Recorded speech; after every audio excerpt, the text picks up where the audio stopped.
and unbreathable air, finding win-win solutions for climate and health. I'm Jane Burston. I'm the founder and chief executive of the Clean Air Fund, which is a global philanthropic organization working on climate and health, specifically through air pollution. And we'll cover today starting off with some of the links between climate change and health, but quite quickly move into the solutions. What can we do about it? How can we leverage policies and actions that both mitigate greenhouse gases, air pollution, and avoid this extreme heat that we're all starting to experience? We're also interested in hearing from our panelists on how to incorporate health more into these formal negotiations. Could health be included in NDCs? How can we better leverage climate finance for health goals as well? So I'm going to move quickly on to our first speaker, Bente Michelson, who is the director for the Department of Non-Communicable Diseases at the World Health Organization. She'll be talking us through the intersection of climate change and the NDCs, from air pollution drivers to extreme heat and weather. Over to Bente. Thank you very much, Jane. And I wish I was with you in Dubai and their colleagues and friends. Can you hear me? You can hear me, right? So good morning from Geneva and good afternoon to all of you in the pavilion. So I would like to welcome everyone to this side event, which we have called Unbearable Heat and Unbreathable Air. In other words, on the health effects of climate change and air pollution, and maybe most importantly on what we can do to avoid the impacts that we are seeing just now. I think it is a very appropriate topic on this very first day of the COP28, which has the global stocktake as one of the main agenda points. And we need to see the stocktakes in the light of health and in the light of the Paris Agreement. So Antonio Guterres has already said that the world is totally off track, and I can certainly add my voice to that. After 30 years of climate change negotiation, the global greenhouse gas emissions are still increasing. This has led to an average warming since pre-industrial level of 1.2 degrees, and we are approaching 1.5 degrees at full speed. And let me tell you a secret. If you only look at the temperature over land, where we humans live, we are already at 1.6 degree warming, according to IPCC. This increase are not just numbers, and we know that they bring along massive amounts of diseases, deaths, and devastation.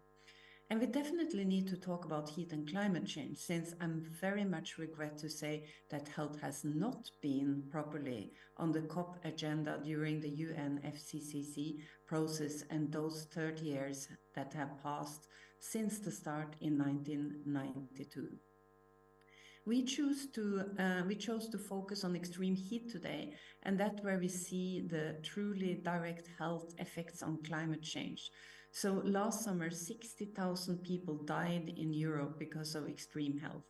I wish I could tell you the global numbers, but we don't know, unfortunately. And since this summer has been the hottest summer ever recorded, and we have seen heat waves all over the world, the death toll is probably much higher, and it will increase. So we are in the area of global boiling, according to Guterres. And I would say that heat is not only unbearable, it's also lethal. So extreme weather, even both unbearable heat and extreme cold as a result of climate change, are having an increased impact on non-communicable diseases, which is called NCDs, morbidity and mortality. And I wish to dig a little bit deeper in the heat-related deaths, which they are often referred to, because I believe that most people don't really understand what we are saying when we say heat-related deaths. So these deaths are actually caused by non-communicable diseases, or NCD. So this is heart diseases, stroke, kidney diseases, and brain damage. We all know that climate change is a health crisis, but if you combine this with NCDs, this is certainly a double crisis too, because 74% of all deaths currently is caused by non-communicable diseases, and it will rise due to aging and population growth. So when you combine the two crises, it becomes really a bad challenge. And that's what is happening. Climate change impacts such as extreme heat and extreme cold is both triggering new NCD cases and, as we have seen this summer, aggravating existing NCDs. So in other words, people living with these diseases are more likely to become severely ill and die because of extreme heat, polluted air, extreme cold, or other climate change impacts. The IPCC predicts that an annual of 9 million people will die from heat-related diseases, so non-communicable diseases and other climate-induced diseases by 2100. So many of us have heard about the current heavy death toll of air pollution, so 7 million every year. And some of you have seen that yesterday it was a new publication released which had even higher number of annual deaths. And it is probably not that well known that 85% of air pollution, again, is attributed to non-communicable diseases. So to understand this, we have to look at the people that is living with ischemic heart diseases, stroke, COPD, asthma, and lung cancer. So these are the effects. And I think we need to understand that to really also understand the impact of air pollution. So I would like to emphasize that early life exposure to air pollutants is especially harmful and may increase NCD risk throughout the life course. So polluted air also increase, unfortunately, risk of stillbirth and miscarriages, as well as neurological conditions such as cognitive impairments. So I have given you a very heavy thought this morning, but we need to face realities. But fortunately, it is also possible to combat and counter these trends of increasing heat and air pollution related deaths. Increased awareness is crucial. So that's why this side event is so important. And we need to act both in climate forums like COP28 and also in the next forthcoming high-level meeting on NCD in 2025, as well as other global forums like the Samoa Pathway and so on. And we need to do it both on national, regional, and globally. Stronger health system is important because that will give resilience. So resilient to climate crisis is important.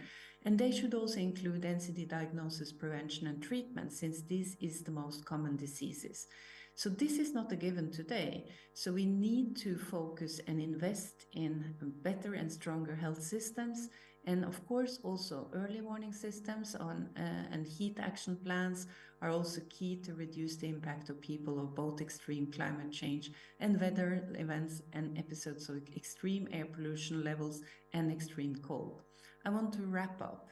And I would like to mention that we are in the SDG Pavilion, and one of the SDG targets, 3.4, is to achieve a 1/3 reduction in NCD deaths before 2030. And I can tell you we are not on track. And I hope that through this very early morning session for me and afternoon for you, it's clear that there is no way that we can reach this target if we don't continue to, if we don't change the path we are on, and also that we need to decrease the greenhouse gases from our fossil fuel use and overconsumption. Giving more and more killer heat waves, extreme weather conditions, and dirtier air all over the globe. Therefore, we have no choice. Health must be at the center of the climate negotiation. Fossil subsidies must stop, and fossil fuels must be phased out.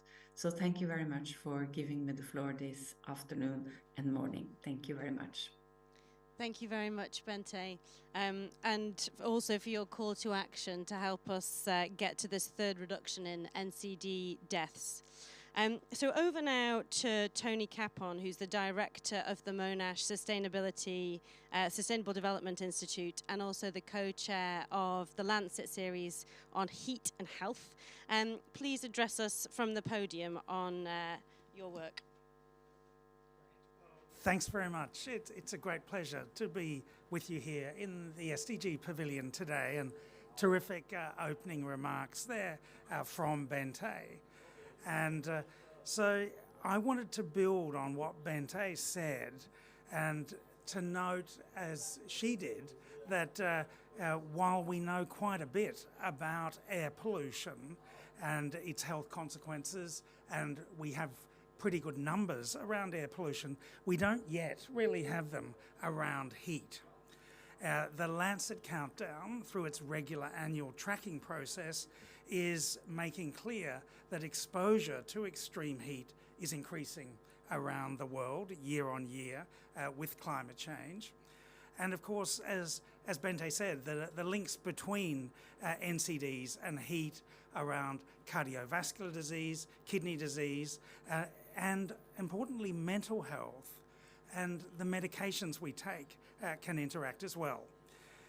Bente referred to the importance of heat action plans, and these need to be tailored to different contexts, whether it's a workplace context, perhaps a school context, aged care, mass gatherings, slums, refugee camps. In the 2021 Lancet series on heat and health, we made a call to bring human physiology more into our thinking about this nexus between extreme heat and health. It can help inform our understanding of the mechanisms of the health risks and also the solutions that we might argue for. Indeed, just yesterday in Nature Communications, our colleagues Jenny Varnos, Ollie J and others were writing about our limits to survivability with extreme heat and the fact that it's likely that we're underestimating the thresholds because we aren't bringing human physiology into the discussion because we all have different responses to extreme heat. Perhaps we have a non-communicable disease, perhaps we're aging and we're more at risk from extreme heat. In terms of solutions, when we think about human physiology, we remember that we all have a sweat response, and that if we move air in a room like this, as well as just cool it down, then we can feel comfortable and be safer from heat in the room without having to reduce the temperature to such a low set point. So we might be able to set the temperature of the air conditioning in the high 20s if we move the air a bit more. And that, of course, means we're using less energy and we're burning less fossil fuels. When we think about air pollution and heat together, our body's response to heat can actually exacerbate the health impacts of air pollution because we breathe more deeply when it's hot, and that means we breathe the pollution more deeply into our lungs. Our heart's also working harder, and so it's pumping those pollutants around our body more than it otherwise would be if it wasn't a hot day. So we need to be thinking about interactions here between air pollution and heat as well. One specific thing that I wanted to call out is that air conditioning should be understood as a maladaptive response to health impacts of heat, because at the moment it's making climate change worse. Globally, cooling currently accounts for about 5% of all greenhouse gas emissions. Much of that coming from the burning of fossil fuels. Air conditioning is making the urban heat island worse because the heat is pumped to the exterior. And so vulnerable people in cities, poor people, people living in slums, homeless people, are exposed to even more extreme heat because in rooms like this, we have quite a cool indoor climate. So using physiological understanding can help us find the win-wins. We call them co-benefits for health from the actions we take. Physiology can help us understand the risks, who's vulnerable, and also inform these solutions. And here in the SDG Pavilion, we're encouraged to think about interactions because we're talking about tackling climate and SDG action together. So we need to be integrative in the way we think about things. SDG 7 on energy, the city's SDG 11, inequality, gender, water, they're all relevant in this context. So thank you very much, Jane, and look forward to the discussion. Thank you very much, Tony. Well, there's a lot to think about there. Inequities, I really like the simple solution of just increasing the breeze whilst and we can increase the temperature. And your very interesting point, echoing Bente's, that for heat we don't even have the baseline data about the health impacts in all cases. So we have another speaker who's just joined us, Salvatore Vinci, who's the Sustainable Energy Advisor for Environment, Climate and Health Department at the WHO. Please join us to talk about how improving air quality will reduce deaths. Thank you. Good morning, good afternoon, colleagues. Already many, and thanks for the invitation. Already many important points have been mentioned before. Air pollution will kill 7 million people. 7 million people, and 85% of these people are from NCDs. We have already mentioned before stroke, ischemic heart disease, obstructive pulmonary disease, lung cancer, pneumonia, and so on. These air pollution issue, and if we want to go a bit more in detail, only clean cooking, the use of cooking of cooking and with dirty fuel and dirty technologies is killing 3.2 million people, and these are often the most vulnerable ones. These are often the women and children. Let's go back 7 million, and it was also mentioned before. Even recent studies, even more than 7 million are estimating. If we look at these 7 million people, this is and the air pollution, this is the result, right? As health sector, we can highlight the importance of the aspect. We can create advocacy, but the reality is that, as was mentioned before, we have to talk with other sectors, right? The energy sector, the infrastructure sector, the urban planning sector, the finance sector. 2/3 at least of the air pollution is generated by burning fossil fuels. The same fossil fuel burning generate climate change emissions. So the reason why we are all here today is because we are addressing the same problem. Climate change mitigation is addressing also air quality. That's why climate is an health issue. So if we look again, energy means about 70% of the climate change emissions. It's really the elephant in the room. Energy means electricity, transport, heating, and cooling, as you said before. If we break it down, this element, again, to talk with the real sector, right? Because, of course, it's important to say we have to phasing out fossil fuel. The issue is how. The issue is how we engaged with the energy community and with other communities. Electricity, transport, heating, and cooling. Electricity, something very peculiar happened in these few years. On one side, we had a huge decrease of cost of solar and wind. Solar photovoltaic and wind, huge decrease of cost. The funny thing is that in parallel, we had a huge increase of production from coal last year. So while we have decreased emission from electricity sector due to the solar and wind, on the other side, we have increased emission from coal and increased emission from oil. So unfortunately, the emissions from coal and oil was bigger than the reduced emission from solar and wind. So again, pushing renewables is essential, but this also means talking with the infrastructure. If we want a huge increase of renewables, solar and wind, we have to think about the problem of storage. We have to think about the problem of grid. So we have to engage with the infrastructure community. In this sense, I think a key element is also the opportunity that we have for decentralized renewables. Let's keep in mind that we also, as a health sector, because it's important that we engage with other actors, and we advocate with other actors, it's also important that we look at our sector itself. We spend hundreds of millions US dollar in the health sector as a whole to buy diesel for diesel generator for healthcare facilities. We could spend 1/3, and I mean as a health communities. I'm talking about Yemen, I'm talking about Somalia, I'm talking about Mali, Niger, all, you name it. In Somalia, the cost of electricity is $1 per kilowatt hour.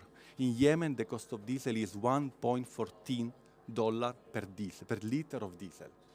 We have 100,000 of generators relying on diesel in health facilities where there are the most vulnerable people. And we have all seen what's happening in Gaza, which before happened in Ethiopia, which before happened in Haiti, that if you have no diesel, you don't have electricity for the healthcare facilities. So if we engage with the electricity access in healthcare facility, we save money because in the long term, solar system is much cheaper than diesel. We save money.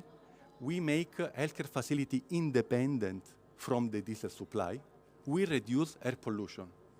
So we have a big program. There is Arishanda from Selco Foundation. We have a big program, WHO, Selco Foundation, UNICEF, on electrifying healthcare facility. This is also the reason why we have built an Energy for Health pavilion specific for this in the Diamond area, in the Blue Zone, because in order to be credible as a health sector, to engage with the energy community, infrastructure community, urban planning community, first thing we should look at the health sector. So let's make sure, why don't we make sure that, Delaine helped us in a report last year, why don't we make sure that instead of burning diesel in healthcare facility, we use solar system. We spend less, and for sure, we reduce air pollution. This is a key aspect. But I found also very important, you mentioned the heating and cooling, because somehow, when we think about energy and renewable energy, we tend to think about electricity and transport sometimes. But the reality is that 50% of the energy production is for heating and cooling. And this is going to increase. And I love the point of urban, because more and more there is a urbanization.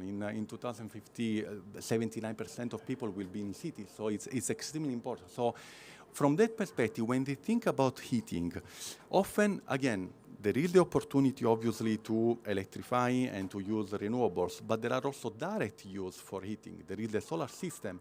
But for example, some technology, the direct use of geothermal energy for heating, not for power generation, is absolutely underestimated.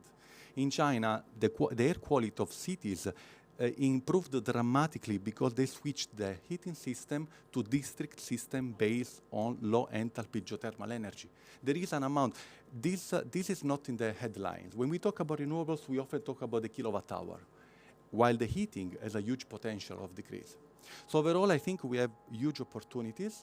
It's just a way to do it in the right way. If you allow me one more comment, when we talk about energy transition, and just transition, it's essential that the benefit of the energy transition are for everyone and not for some actors.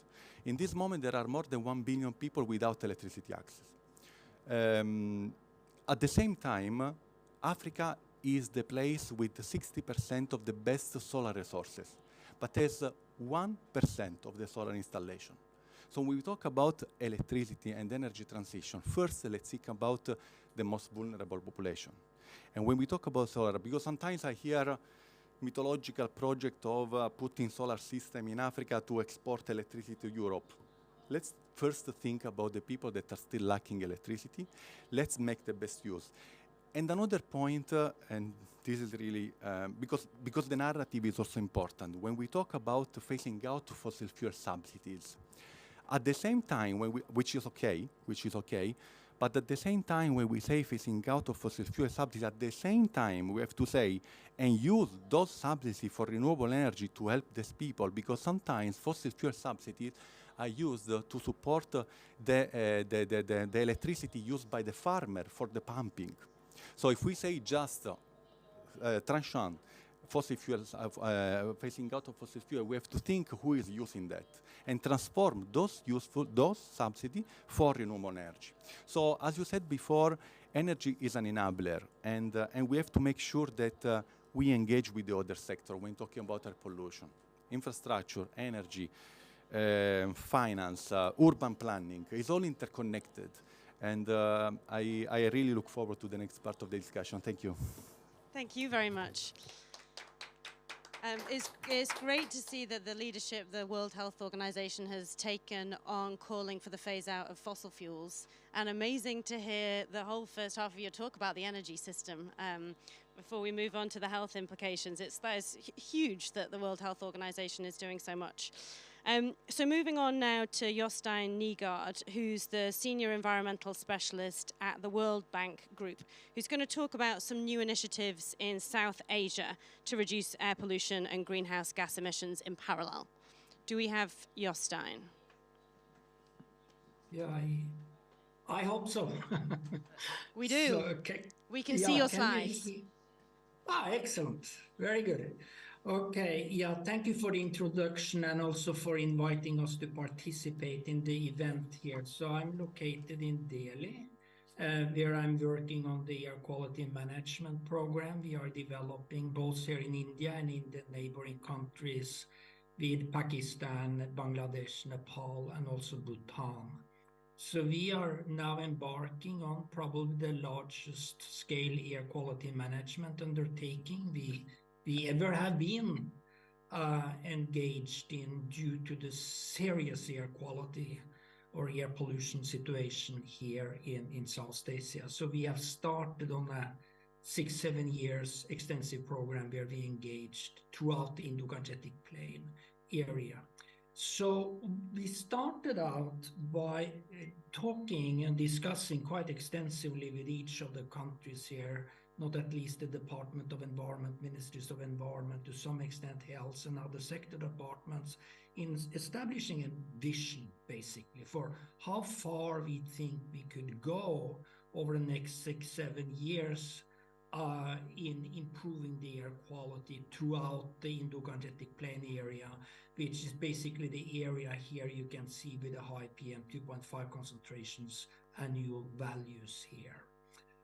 So through these extensive discussions and both taking into account what the countries are doing themselves through the National Clean Air Program, through the Finance Commission application of funds, and not at least building upon relevant international experiences, we basically estimated that reaching WHO interim target number 1 for PM 2.5 of 35 micrograms cubic meter would not be an unrealistic target by 2030 or the early 2030s. And we were also inspired, by the aspirational goal that you set during your first health and air pollution conference. I think it was in late October, early November 2018. So that shaped also the thinking on our side. So based upon this vision that largely has been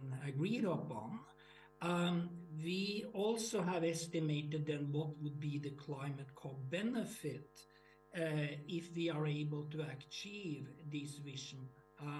And we see that we will have substantive reductions in carbon dioxide, not at least black carbon, because of the heavy reductions in PM 2.5, including black carbon, to more a kind of universal clean cook stove applications throughout the Indo-Gangetic Plain over the next 6-7 years, as well as some reductions in methane. Now, when it comes to the health impact, we are estimating that of the about 1.5 million people that dies prematurely today in the Indo-Gangetic Plain area, you have about 875 million people living in the area, you can reduce that in about half. Now, what do we do about this in our organization and through our collaboration program? Well, what we are basically doing is that we are doing 3 things. Number 1, we provide lending to each of these 10 jurisdictions, 6 in India, 1 in Pakistan, 1 in the plain areas in Nepal, throughout Bangladesh, and also Bhutan is included. So we are now basically developing lending of about $350 million to each of the jurisdictions or states or provinces, where we are focusing on I think many of the measures that Salvatore just referred to. We are cleaning up the traditional cook stove applications in transportation with heavy-duty trucks, in agriculture, not at least the formation of secondary particles, getting rid, hopefully, of burning of waste, not only agricultural waste. So these are somehow the critical elements in each of these lending program packages that we are developing in each of the states, and then supported by technical assistance, not at least to make much more thorough the planning process at the overall airshed level, and to apply various new economic instruments and so on. Then in parallel to that, we are also providing concessional grant finance through collaboration with the development partners, where we not at least focus on the areas where it's hard for the countries to obtain lending. And this is not at least in sectors where there is a pretty long time before you do the investments and you can see the result. This is not at least related to secondary particle sources like better fertilizer use, livestock manure management, and so on. So this is what we try to do to basically get the pollution concentration levels down in half. Now, if you look at the longer term, up to 2047, 2050, India has the aspirational goal of becoming a developed country by 2047, so we follow that.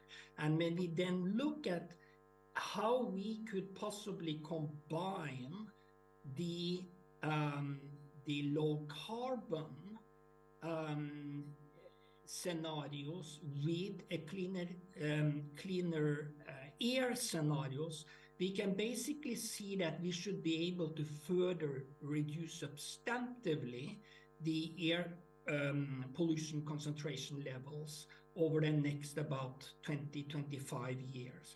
Now, the health impact from this is that we also here see that we could probably reduce the health burden with about 60%, something in the longer term. Now, very practical, I just wanted to end by this box here on the right-hand side, because honestly, we have had a challenge in bringing the health authorities on board and to bring the dialogues between the Department of Environment and Department of Health and Family Welfare at the state level in order to get them substantively jointly engaged in the programs we are working on here. But through the latest somehow engagement through the National Program on Climate Change and Human Health, that has now basically been the basis of bringing the institutions, the health and environment together through, for example, the implementation of operational guidelines for sentinel surveillance on air pollution-related illnesses. We can now see that we gradually get the entry point that we need to further enhance the collaboration between environment and health. So we are pretty optimistic about being able to move this process forward. So thank you very much.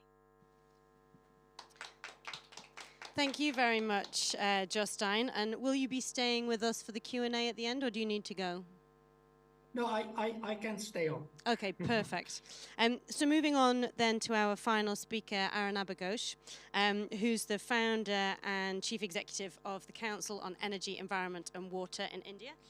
And Arunabha, if you could maybe talk to us about, comment on what you've heard about what's happening with the World Bank program in India, but also how you see air pollution and climate change potentially being linked together through more formal governance mechanisms.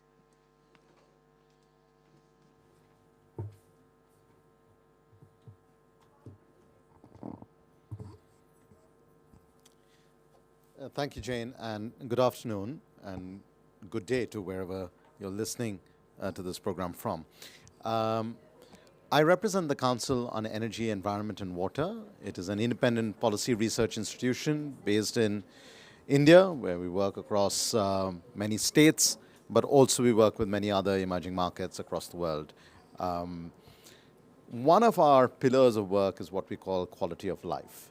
And ultimately, a lot of the things I've been listening to, whether it is the cooking fuel story or the renewables for the vulnerable or many of the issues that Jostein just brought up, ultimately the political sustainability for sustainability will only come when we think about what this matters for the quality of life for the ordinary person.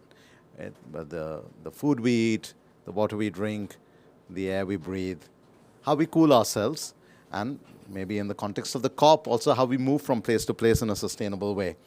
So before I come to the air quality issue, I do want to also reflect a little bit on some of the issues that came up on heat stress, because I think, Tony, your presentation was really, really important, not just in drawing attention to heat stress, but also, as you said, how then heat stress has then a compounding impact on what air pollution does.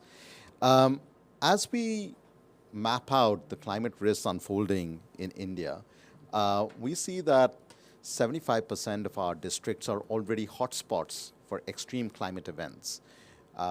These include floods, cyclones, and droughts are often then associated with heat stress. Of the extremely warm years, rather since 1901, of the 5 warmest years that have occurred in India, they have all happened in the last decade. In addition to the heat stress that's impacting human beings, it then also has a major impact on crop yields, as we know, because crops, like humans, are living things which have an important band within which there's optimal growth. Just last year's heat wave in India resulted in about 10 to 35% reduction in crop yields. Now, I draw attention to all of this because ultimately, Jane, right at the outset, he said, let's focus on the solutions. One of the things we're focusing on is how do we make the heat action plans across India much more robust. And one of the things that has already been highlighted on this panel is the need for granular heat vulnerability assessments. Unlike air quality, we don't have that hyper-local assessment of what that might mean. In addition to that, once you've got that granular assessment, you also need dynamic heat indices, because that can then help establish region-specific thresholds. India is a continent-sized country, so there's no point having one kind of threshold, so what heat stress might mean. Further, we need information, education, communication in vernacular language to make the science understandable and the action items that emerge from it understandable for the ordinary citizen. And then, of course, we have to focus on the vulnerable, particularly in the agricultural sector. Now, each of these 4 things I mentioned, I could have then said the same about air quality as well.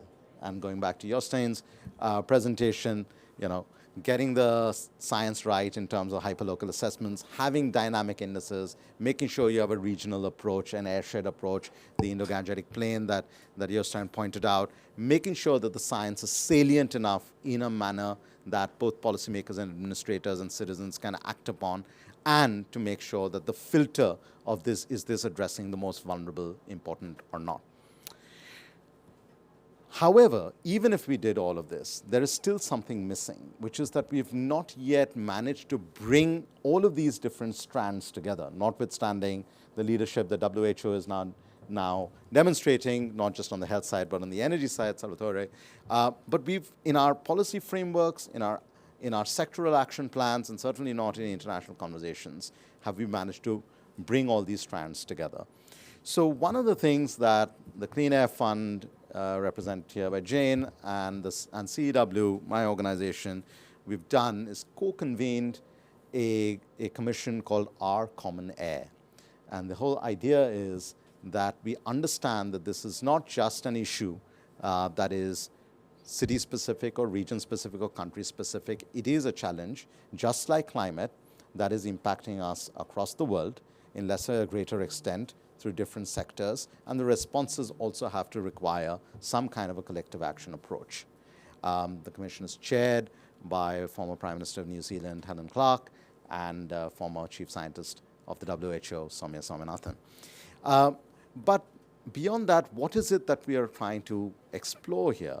The idea is, how do we go from air pollution being just a health thing or a health challenge to something that we start thinking about not air pollution as a cost, but air quality as an asset, an economic asset that drives economic growth? How do we move from understanding that the air quality or clean air is an economic asset to understanding what are the types of solutions that are needed at a sectoral level, including on access to clean energy for cooking and access to clean energy for electricity and for cooling? How do we have a ranking of those solutions and then figure out the innovative financing? One of the things, Salvatore, you mentioned in your presentation, very rightly, why does Africa have less than 1% of global clean energy deployment? It's because Africa has less than 2% of global clean energy investment. Money does not flow where the sun shines the most. So we can despair about it here, but the people who need to be in the room are the investors. And we have to ask ourselves, what is it? What is the return on investment that you're looking for in the very regions where the energy infrastructure will come up? And that's not just the large energy infrastructure. I can see Harish Hande across the hall here. The distributed energy infrastructure that brings the energy transition closer to people, to rural communities, to peri-urban communities. And the same applies for mobility solutions. Are we subsidizing electric vehicles for the rich, or are we subsidizing electric public transport for the poor? The same applies for clean cooking fuel, or more sustainable approaches towards cooling. While we keep looking at air conditioner growth, in India, the market for super efficient ceiling fans is nearly a $2 billion potential market. And that's what we're focusing on, because the poor are not going to buy an air conditioner before they buy a fan.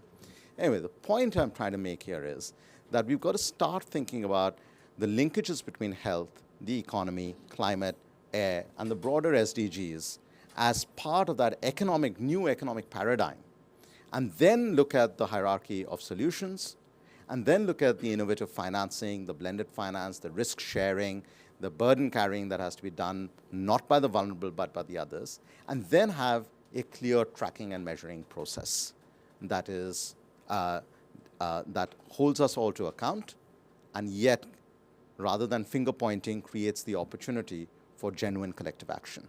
We've just come out of the pandemic, where we did demonstrate, despite some vaccine inequity, some degree of global collective action. I'm certain we can do that for heat stress, and even more so for air pollution. So happy to have further discussions, but thank you for your attention, and thank you for having me here. Thank you. So we do have a little time for questions. I've got many, but I'm going to ask one of them first, and then I will come to the audience in case any of you have a question. We do all have to use the microphones just so that the people online can hear us. So if you have one near you, grab it now. And when we come to the audience for questions, there's a mic for you as well. So I was going to ask, I think everybody in their talk, I think Jostein is online too, if we could get him back up on the screen. I think everybody in their talks mentioned inequities. It's the most vulnerable in society, whether the poorest, the youngest, the oldest, the most vulnerable in other ways, are the most exposed to the extreme heat and extremes of air pollution that we see, and have the least access to cooling, to air purification, and sometimes, as a couple of you have mentioned, are also exposed to the implications of the policy. It's costly, they can't afford to shift. So do you have examples for heat and air pollution, or potentially for other related areas, of how inequities have been addressed? Or how do you think, for those that might want to talk about the institutional kind of governance frameworks, what needs to be done to address the lack of finance to Africa? What needs to be done to include those voices more in these negotiations? Don't know who wants to take that one first.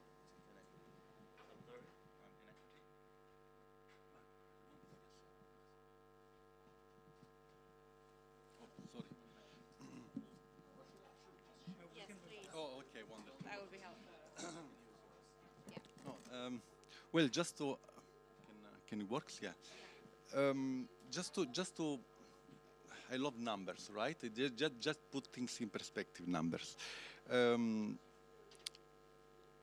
2022, basically the global oil and gas industry profit was $4 trillion US, more than doubling the income of the previous years. This is just to give an idea of the amount. If we have to electrify all the healthcare facility in the world, all healthcare facility with access to reliable energy, we need $4.9 billion. So we are talking about this number, 4.9 billion. It looks like a lot of money. It's not if we put in perspective, right? Now, what I would expect from the discussion at COP, because I'm hearing a lot of commitment, millions, billions.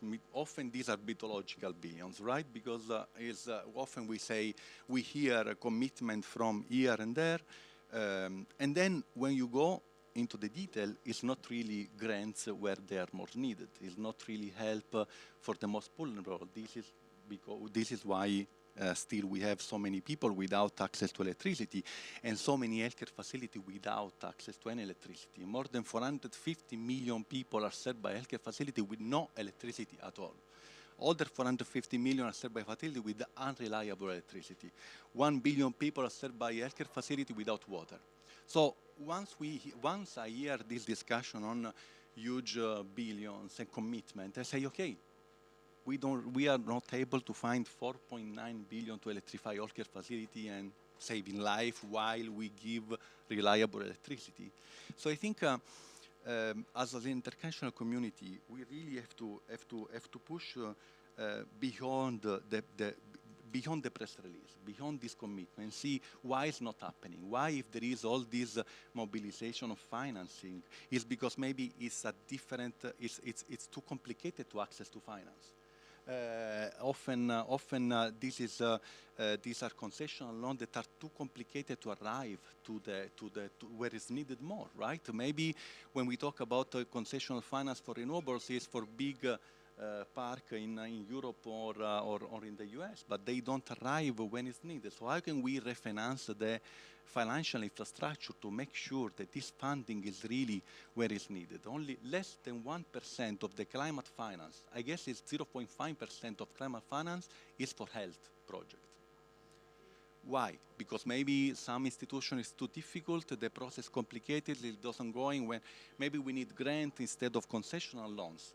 Maybe the cost of finance is too high in Africa. If from an entrepreneur from Africa, it's very difficult to access concessional finance, more difficult than for other actors. So these are the nitty-gritty details that we need to discuss, and the world is really looking at the COP, and I hope we can make a step forward in this direction. Thank you. Thank you. And in a second, I'll come to Jostein about how the World Bank's thinking about these points around finance, aligning climate and health goals. But first of all, Arnaba. I think whether we're talking about health or access to energy or any of the SDGs, I have another role. I'm the vice chair of the UN Committee for Development Policy. So we care about all the SDGs, not just 13 or 7. And at the end of the day, money talks. When money talks when it's cheap, long, and convenient. And that's really the metrics that we have to measure our reform agenda against. What do we mean by making money cheap? You've got to reduce the cost of finance for investments in sustainable infrastructure in the developing world. And you're not going to be able to do that by saying, well, X country in Africa has a certain sovereign rating, and therefore, too bad for you, you might have the world's best solar policy, and you might have great solar developers, but they still have to pay a cost of finance that's associated with your sovereign rating. If that is the case, then the role of multilateral development banks, including the World Bank, would be to de-risk that sovereign risk, rather than worry about whether the project is viable or not. How do you make money long? A lot of the sustainable infrastructure has long gestation periods, which has therefore very high upfront capex. You want to build electric public transport to reduce air pollution at the local level, but also reduce global emissions. Now, you've got to figure out a financing solution that is over the length of the period that the bus will run on the roads, rather than the upfront cost of the bus. And finally, how do you make it convenient? The bulk of industrial structure in developing countries is small and micro enterprises. How do you make loans accessible to them, rather than think of mega investments in the billions that they are not going to get access to? If you're going to spend a year just filling out an application for the Green Climate Fund and then spend another 2 years waiting for the money to leave the door, you've not made access to money convenient. So really, none of this is rocket science, but we intentionally choose to ignore these things and lay the blame on the side of the poor. They are not creditworthy, they don't have a pipeline of projects, etc. And you can apply this to electrification and solar electrification of all health facilities. You can apply it to public transport. You can apply it to clean cooking access. And each of these is a market failure because we don't use the filter of vulnerability and inequity in our reform proposals. Thank you. Jostein. I think 2 points. Number one, what we have realized, and somehow to our surprise, is the willingness by these jurisdictions that I referred to, and even in the low-income states in India with Bihar, part of Bangladesh, West Bengal, Jharkhand, and so on, is the willingness to obtain loans for solving air quality challenges. But what we are facing is, because of the cost of the loans, that if we could come in with more substantive concessional grants to lower the cost and basically focus on the longer term investments where you will see results in air quality perhaps 3, 4, 5, 6 years down the line, where they are very reluctant in obtaining lending. This is particularly in the low-income areas. So that's number one. Number two, I think better utilization of the carbon credits that is available. Then we discussed extensively the cookstove sector. Now, our estimations when we are developing the programs here now is actually that most of the investments needed in the cookstove sector that contribute for about 30 to 35% of the high particle concentrations can actually be covered through carbon credit. So that's the model that we are using now, and we are reducing the lending amount substantively through the provision of the carbon credit. That I think is a lot of innovation on this side. And I think we just continue now in each of the jurisdictions that we are working on here. Thank you. There's a question in the audience. If you could use this microphone, thank you. If you introduce your name and organization. Yeah, thank you so much. So my name is Hafiz Jawad. I work with WWF. I also have attended an exchange program on air quality in the States. So my question is from the Jostein, and I come from the city which is called Lahore. Lahore is #1 in terms of poorest air quality in the world. So we have been hearing about some of the transboundary issues, because this was like the residue of the crop burning and contributing towards the air pollution. But now we know that it's not just this factor, but also the fuel that we are using in our vehicles. So that is one of the major contributing factor when it comes to poorest air quality. And I also have attended like the consultation of the World Bank. They are designing a $1 million program on air quality for Pakistan. But one thing that I realize is the lack of the baseline data, because there is no data available that even the World Bank can use for setting up this huge program. And they are using the Bureau of Statistics data, which is not reliable. So I don't know how they can come up with this baseline data. And also the cooking stoves and the cooking oil is one of the major problem as well in this part of the world. So how the World Bank is going to make this program workable, as well as to implement, and to also, because there is a human rights issue associated, because it in case of Lahore, it has already reduced down the 7 years of life life expectancy for the future generation. So how they are, taking these considerations into designing the program. So thank you. Thank you. So Jostein, did you nod if you heard that series of questions? If not, I can paraphrase. Yeah, I think at least I got part of it, and thank you very much for raising the question about Punjab province and Lahore. We have an excellent collaboration with the authorities in Punjab province, and we really enjoy working there. So on the data side, yes, we work extensively to update the data, and that's the same in all the jurisdictions that I was referring to here, that we need to make the best use of the local data in order to give the confidence to our counterparts that we have a good baseline upon which we are doing the projections. So we are working in Punjab province with the local authorities. We have been working with the I think it's called the Global Climate Change or Climate Institute in MOCC that we work on the updates in the database.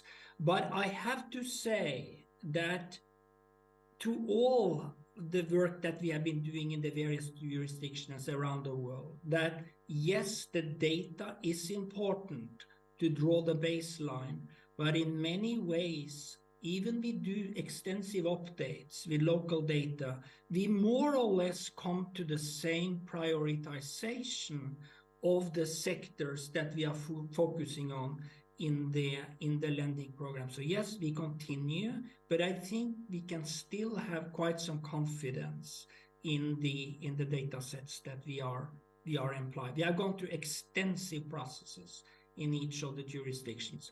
I'm not sure I captured the other questions, please. Sorry. I think there was another one about clean cooking and how that's being addressed in your program.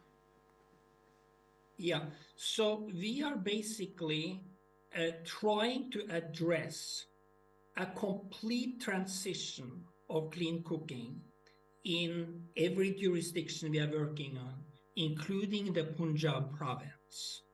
So we try to mobilize the resources that is needed to get, let's say, rid of 8 to 10 million households that use traditional cook stove in Punjab province, the similar in Uttar Pradesh and so on, where we provide both lending to fund cleaner cook stoves or moving into new technologies, solar, so on, but also application of biogas digesters in households that we can see is very valuable in not at least the areas where they are using cow dung and so on. So we fund basically what is needed to do that transition. But as I mentioned, what really is important here is also to draw upon the carbon funding credits availability.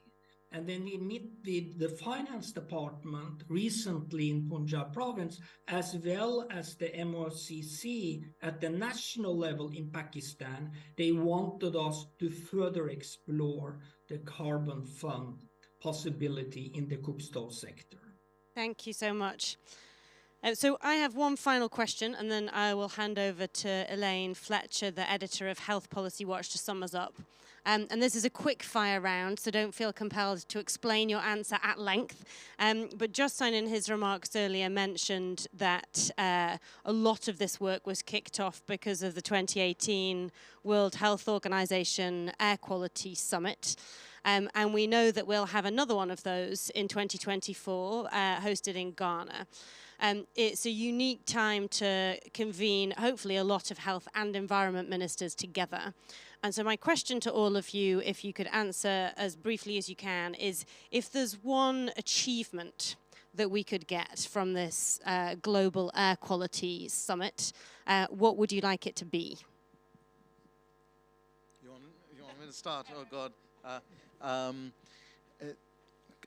I think if we can have a major announcement around clean cooking, there's still 2.5 billion people cooking with dirty fuel, and that's a major health issue, an SDG issue, etc. You said don't explain. But if I may, in response to the previous question and also sort of tee up Jostein, I think the World Bank reform process is a seminal moment right now. And if we can have air quality as one of those global challenges around which new programming for the World Bank will emerge, I think that really gives us a leg up for what the ministers, the health and environment ministers coming next year can look forward to in terms of the resources available to back up the commitments they make. Yeah, I think as we sit here in the SDG Pavilion at COP28, the real importance of thinking integratively about these big challenges we face and striving for those win-win-wins, the things that are low carbon, low cost and good for people at the same time. And I think when we bring health into it, as we're doing here at COP28 for the first time, we're on a path for that. Thanks. Well, in one sentence is difficult, but obviously, yeah, absolutely. The clean cooking is really something that really should be a priority for us. But in general, the perception, and this will be important also by involving the other sector, the concept that health has to be included as a parameter in every investment. Health is a human right, it's a privilege, it's not a privilege. So every investment, I hope, it should be, should consider not only the return of investment from an economic point of view, but in terms of health of people, right? How can we, including in financial organization, development organization, how can we add this indicator? Okay, your investment, what health indicator has? And if you have that health indicator, you will get finance. You will get cheaper finance. I think that will be, and if we apply that in the transport sector, in the energy sector, in the agriculture sector, then we can make that difference. Thank you. And Jostein, over to you to finish us off on your ambition for the WHO Summit, but also if you want to comment on Aaron Abba's appeal for the World Bank to include clean air as one of your thematic pillars. Yeah, thank you. I think on the last first, you know, in the South Asia region, air quality management is the most important program we have, with the highest priority. And that reflects also really what our clients in the countries here are doing. They are actually prioritizing air quality above, and it's not good to say it, but we see the reality is in competition with energy, with education and others, they actually come and want to do our air quality programs. And it's the highest priority. So when we are dealing with the shared prosperity, poverty alleviation, so on, the main targets we have, you know, air quality come nicely in there. So I see it's already there. On the 2030 target, I share what some of my colleagues here say, that I think, well, you can have a focus on the clean cooking, but I think in order to really reach targets, let's say reducing premature mortality related to air quality by 50%. I think this is a good target that all the countries and regions and locations have at least reached WHO interim target number 1, or if they already have reached it, that they are able to reach the next level. And in order to do this, you need to work on a number of sectors over the next 5, 6, 7 years to reach that. It's not any silver bullets here. You need to work on most of the sector that has an anthropogenic origin. Unfortunately, it's complex. We have to work throughout a large number of sectors. That's my view. Thank you. And over to Elaine to sum us up.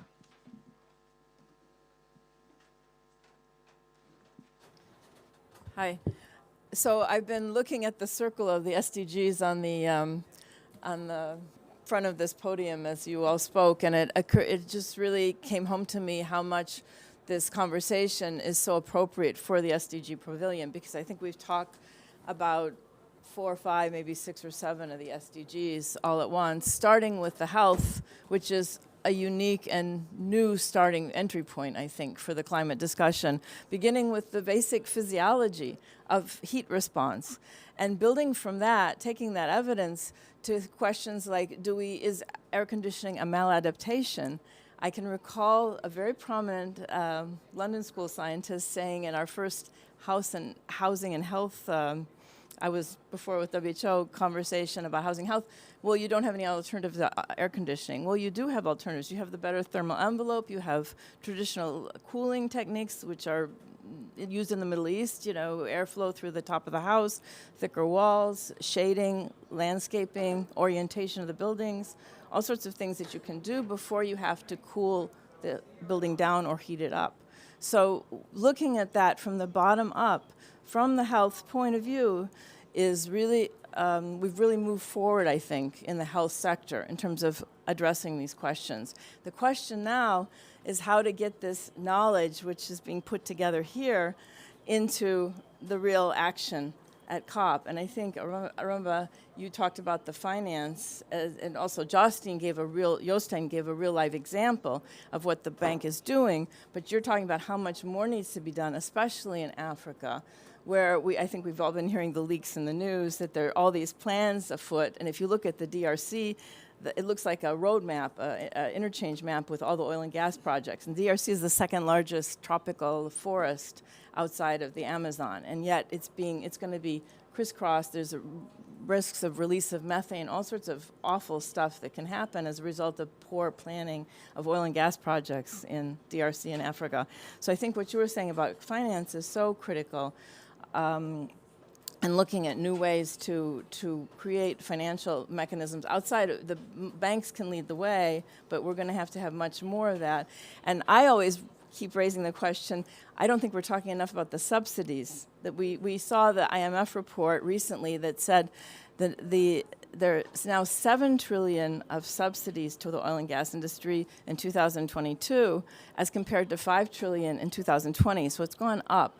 So I'm wondering, instead of talking about oil and gas phase out or subsidy phase out, can we talk about subsidy shifts? Can we think of some new language for shift the subsidies to fund universal health coverage, shift the subsidies to fund health facilities? The health sector has never been shy before about asking for money. We had a big debate, there was a big debate at WHO about funding from countries. There's been asks on the table and big commissions at WHO on the macroeconomic, on how to fund health systems. How about some bigger thinking and bigger demands on the table on finance, and how about demanding that the finance just shifts?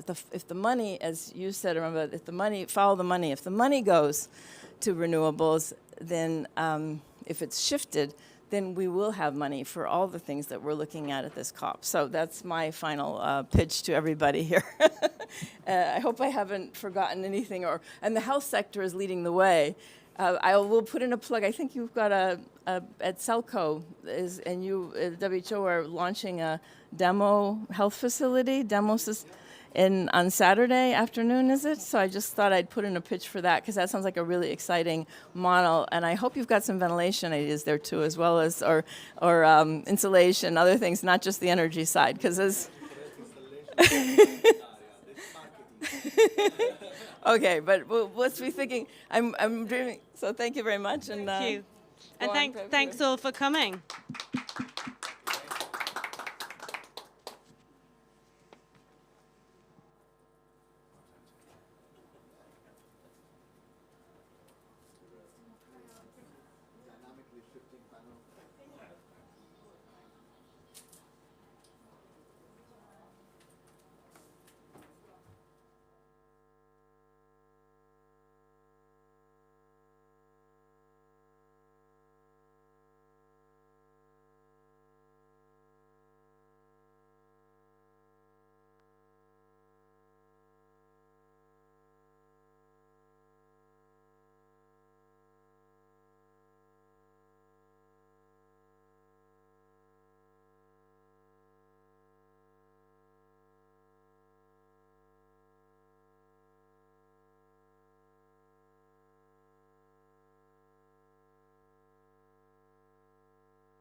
Não eles passam.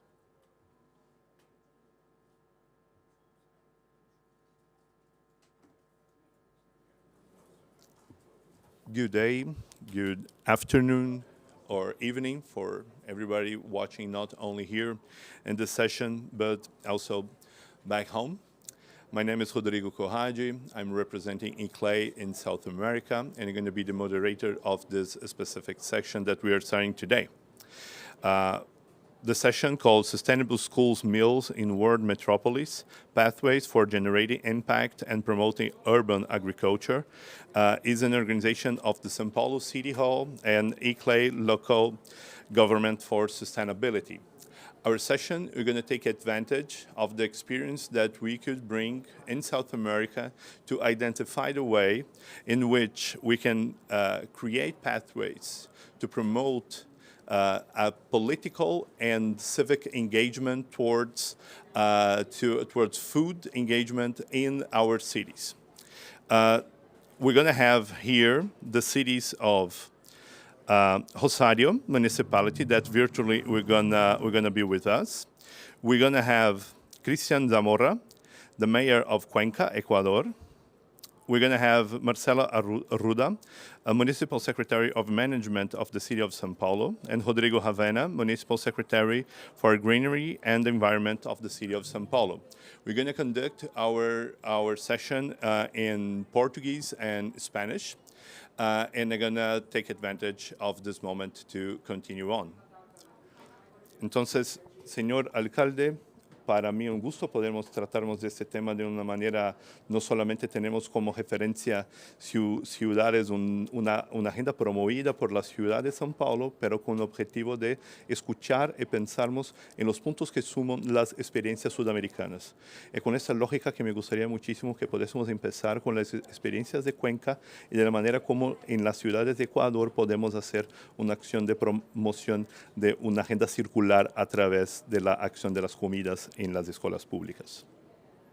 Muy buenos días a todos, un saludo a quienes nos acompañan. Yo quisiera comentarles qué es lo que está ocurriendo en Cuenca respecto de la soberanía alimentaria, qué es lo que estamos haciendo y cuál es un proyecto que tenemos para poderlo implementar ahora desde la alcaldía. Y el primero es que el problema es que no existe soberanía alimentaria porque precisamente todos quienes están trabajando en el campo están viniendo hacia las ciudades y por lo tanto nadie está cultivando los territorios y por tanto los alimentos. En ese sentido, uno de los temas que hemos hecho en la ciudad de Cuenca es poder incentivar a que las personas que están en los campos puedan quedarse en el campo y puedan obviamente producir esos campos y que haya rentabilidad para ellos. ¿Y cómo estamos logrando ese tipo de situaciones? Es en donde estamos creando un centro de acopio para todas las personas que producen y hacer que ellos hagan, los campesinos, que hagan lo que saben hacer, que es producir la tierra. Y ellos gastan su tiempo, si es que están vendiendo de manera informal en las ciudades y además quizás a no los precios adecuados. Por tanto, lo que hicimos como un proyecto bastante simple para poder hacer que ellos se queden en los campos y que además sean pagados el precio justo, es precisamente hacer un centro de acopio, tener todos los lugares para poder tener los productos que ellos producen y lo que logramos es de que los supermercados, las grandes cadenas de distribución de la ciudad, sean los que compran ese tipo de productos a gran escala y por eso tenemos que unirles a varios y obviamente poder poner en las perchas a que haya una venta en masivo y que obviamente sean pagados el precio adecuado y que sus productos tengan salida dentro del mercado. ¿Cómo logramos que los diferentes supermercados hagan esto? Algunos por convicción de poder ayudar y otros atamos a que si es que no hacen eso, en ayuda de una responsabilidad social de las empresas, está atado al permiso municipal obligatorio que se les da cada año para que funcionen y si es que no tienen esa corresponsabilidad, no se les da el permiso. Pero la mayoría lo que ha aceptado es hacerlo por convicción propia y obviamente de poder ayudar y poner perchas de quienes están trabajando como tal. De esta manera se logró que ellos trabajen la tierra, que se les pague a un precio justo y además que sus precios que sus productos sean vendidos en la totalidad y se dediquen ellos al trabajo y al cultivo en la tierra. Segundo tema, para poder lograr el tema de la soberanía alimentaria estamos con un proyecto actualmente que lo que queremos es transformar la basura, y aquí lo que decía Rodrigo en el tema de la economía circular, poder transformar la basura orgánica en humus, que esto se lo está haciendo pero de una manera tradicional que toma mucho tiempo. Por lo tanto, el proyecto que estamos ahora haciendo para que pueda llegar a término quizás en un año o año y medio, es hacer la producción de la materia orgánica pero a manera escalable e industrial, de tal manera que generemos mucho humus, y al generar el humus a través de una empresa pública de recolección de basura que es de la municipalidad, generar ese tema y poder poner uno a la venta a través de las redes de supermercados del país, y dos, poder dar a las parroquias rurales, es decir, al campo, el tema del humus de manera, ese modelo estamos viendo ahora, puede ser de manera gratuita, para que esas tierras sean mucho más productivas, de que tengan humus y por tanto lo que ellos producen de todos los alimentos tengan mejores calidad, por obviamente tener la tierra en mejor calidad. Entonces es uno de los proyectos que estamos haciendo ahora para poder generar todos los procesos y poder llevar adelante la industrialización de la transformación de la basura orgánica en humus y poder dar a los territorios y que puedan generar mejor condición de comida, y obviamente cerrar el ciclo con el tema de los centros de acopio y obviamente vender dentro de los supermercados o de las grandes cadenas de supermercados que tiene el país. Entonces, esos son dos temas que quería compartir desde que nosotros hacemos específicamente en los temas de soberanía alimentaria y poder ayudar a la gente que más necesita, que son los comuneros, que es la gente que labra la tierra y que se les da el precio justo, y vender, que la comercialización siempre es la piedra de tope, es el obstáculo a vencer, que obviamente ellos no tienen y que de eso se encarga la municipalidad para poderles comprar y vender absolutamente todos sus productos y que ellos tengan mejores ingresos y se despreocupen de la comercialización, que es siempre el problema mayor. Bueno, gracias, alcalde Cristian. Creo que como nos lanzamos es una perspectiva de cómo esto no es un camino que es único, ¿no? No es único punto, no es única referencia, no es una única solución, pero es una solución en sistemas, ¿no? Esta es la propuesta como que la ciudad de Cuenca que nos presenta, nos regala, es justamente una concepción que necesitamos pensar en un espacio más complejo. Y creo que eso es una buena forma de empezarnos esta conversación. Y para seguirnos con esta conversación, agradezco muchísimo y que felicidades tenerla acá de manera virtual en la pantalla María Cantone, la directora de Relaciones Internacionales de la ciudad de Rosario, en Argentina, que se puedan sumar con las experiencias de la ciudad de Rosario, una ciudad que tiene un reconocimiento internacional, no solamente en nuestra región, en un espacio largo, un paso largo de trabajos con la cuestión de seguridad alimentaria y el trabajo en las escuelas. Muy buenos días, muy temprano para ti. Bueno, muchísimas gracias por la invitación. Bueno, sí, les quería contar brevemente algunas experiencias de la ciudad de Rosario en lo que es agricultura urbana. En Argentina hemos tenido algunos problemas económicos y una de las crisis más importantes fue en el 2001. A partir de ese problema, el Estado municipal tomó experiencias que se venían realizando desde los años 90 de agricultura urbana, pero el municipio trabajó con universidades para buscar diferentes espacios en el municipio, que muchas veces eran espacios degradados, donde incluso eran basurales, y trabajó con la universidad para ver si esos espacios eran viables para agricultura urbana. Después de diferentes estudios, realmente vieron que se podía utilizar esta tierra para agricultura urbana, y comenzaron a trabajar con diferentes familias de las zonas más vulnerables de la ciudad. Y una de las partes importantes relacionada a lo que mencionaba el alcalde de Cuenca es también la parte de la comercialización. El municipio comenzó a realizar diferentes estrategias, dentro de lo cual se encuentra lo que nosotros llamamos parques huerta, es decir, espacios organizados por el municipio con parcelas dadas a diferentes familias de esos barrios, y el municipio lo que realizó fue ferias en diferentes partes de la ciudad para la venta. Actualmente, como les digo, esto empezó en el año 2002, sigue hasta el día de hoy, fue creciendo muchísimo. Tenemos 9 parques huertas en el ejido urbano dentro de la ciudad y 45 ferias estables donde se venden estos alimentos que son agroecológicos, con mucha capacitación del municipio y diferentes actores de la sociedad civil hacia esas familias para que conozcan y profundicen sus saberes en lo que es producción agroecológica.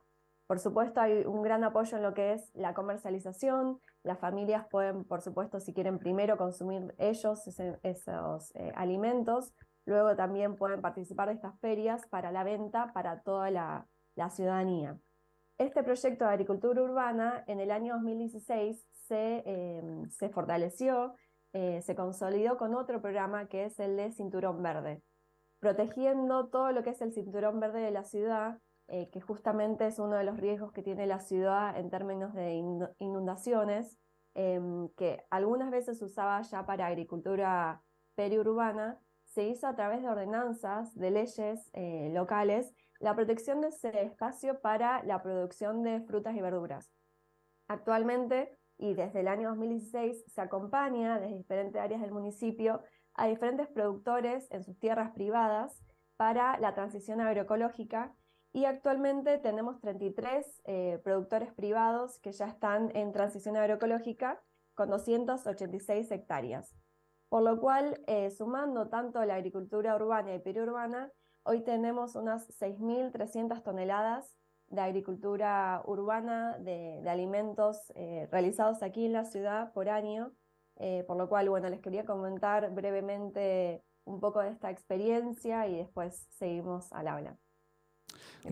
Gracias, María, y gracias por la oportunidad de tenernos la perspectiva de una experiencia que está siendo construida a tan largo plazo, ¿no? Porque eso que también algo que construye la perspectiva de la construcción de los espacios urbanos es un punto que creo que es en Rosario se crea de manera muy especial, que es la reconfiguración de este espacio urbano a través de la producción de alimentos. Entonces es una oportunidad que creo que es importante para possamos compartilhar. E, bueno, e agora, depois desse nosso primeiro período de conversas, eu gostaria de, na realidade, seguirmos para termos aqui as palavras justamente do nosso coproponente dessa sessão, que é a Prefeitura de São Paulo. Nós temos, a cidade de São Paulo é reconhecida sobre o referencial da produção alimentar. Muitas vezes, para quem não conhece a cidade de São Paulo, pode parecer algo até muito estranho se pensar em produção de alimento na maior cidade da América Latina, maior população, e só se pensa no referencial da ideia muito da selva de pedra, né? Da cidade desconectada da perspectiva de uma produção, e principalmente de uma produção que promova um circuito sustentável dessa produção.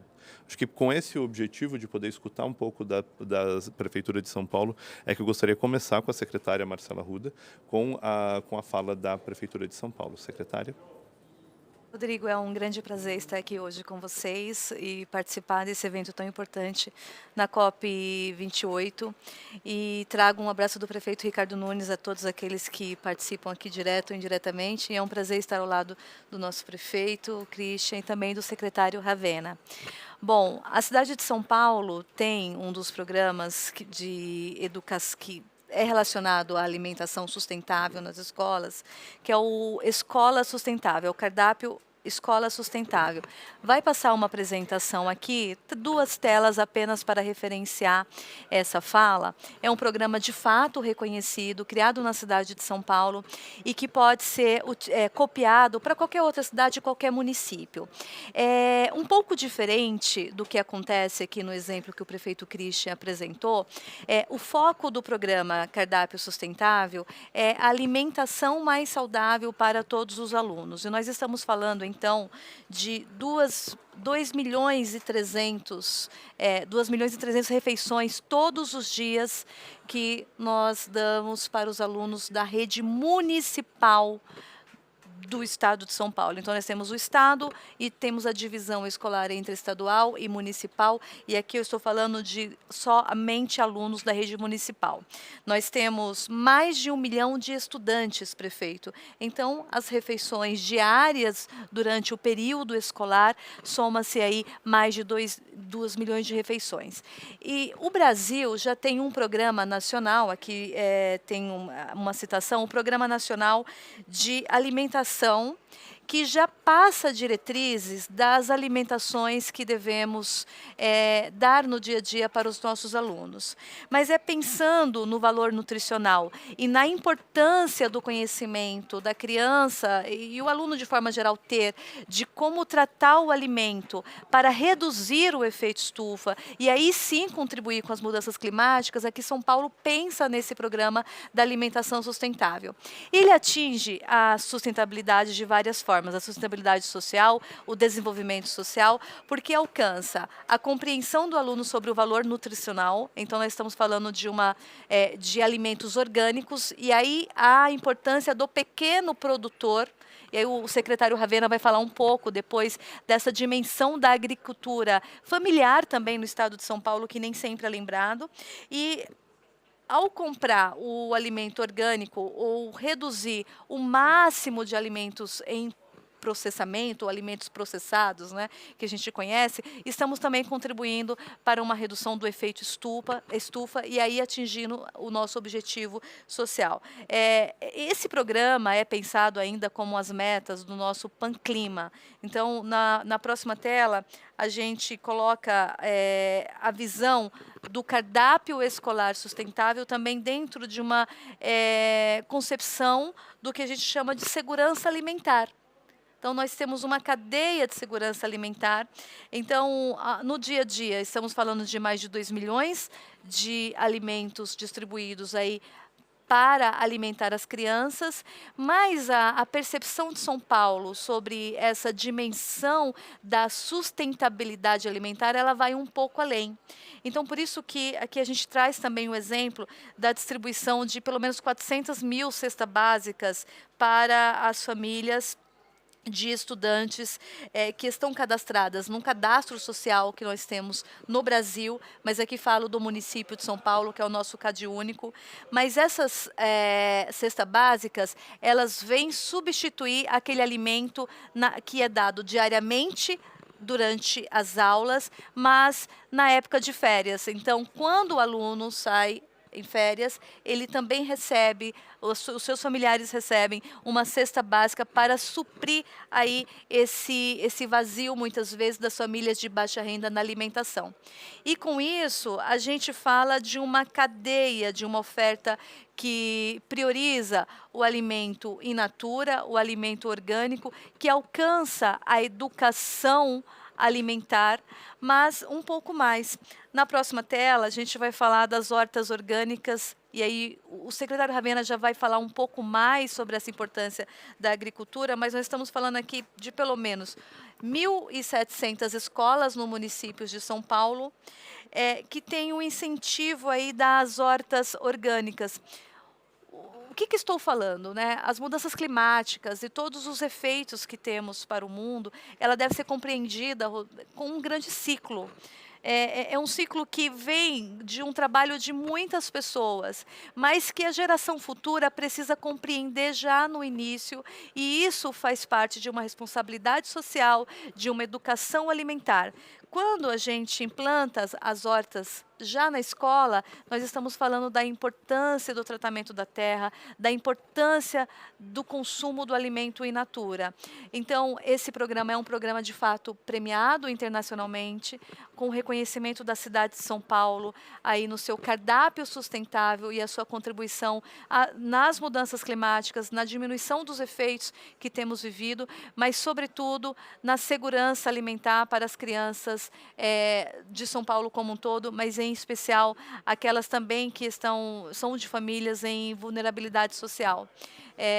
O prefeito Ricardo Nunes, na cidade de São Paulo, tem tratado medidas como essa como prioritárias, então essa medida faz parte do nosso plano de metas de forma geral, assim como faz parte também do atendimento dos objetivos da ODS e de um conjunto de responsabilidades que temos na cidade de São Paulo. E falaremos em um outro painel sobre as compras sustentáveis e falarei na próxima oportunidade de uma forma mais ampla. Eu gostaria agora de provocar o secretário Ravena para, na sequência, falar um pouco mais dessa visão das hortas sustentáveis, mas da agricultura na cidade de São Paulo.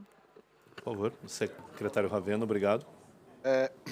Aqui eu vou unir as duas falas, tanto do Alcaide Christian quanto da secretária Marcela, e essa questão da segurança alimentar para a cidade de São Paulo mostra o olhar holístico e transversal da política em São Paulo. Quer dizer, o programa em si é um programa de garantia de alimentação nas escolas e educação ambiental, criação de espaços verdes nas escolas, mas ele é um pouco maior do que isso. Ele está dentro da visão geral que a cidade tem para a agricultura. E, como você mesmo falou, Rodrigo, para quem não conhece muito bem São Paulo, pensar que São Paulo tem mais de 1000 agricultores urbanos, né? Dos quais nós temos cadastrados hoje, tem um programa de pagamento por serviços ambientais para 500, a gente já está pagando para 35, esse ano a gente já fez o cadastro e a contratação de 35.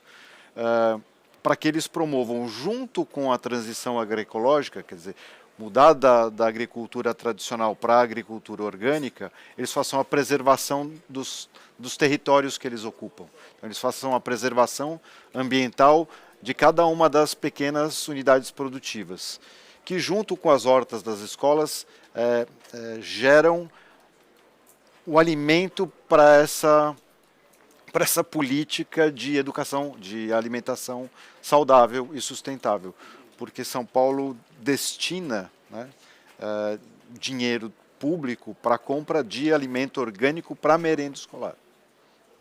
Então, o incentivo da cidade é que, de dois lados, eu garanta a compra, porque a cidade, na maioria das cidades latino-americanas, o maior consumidor é o governo, né?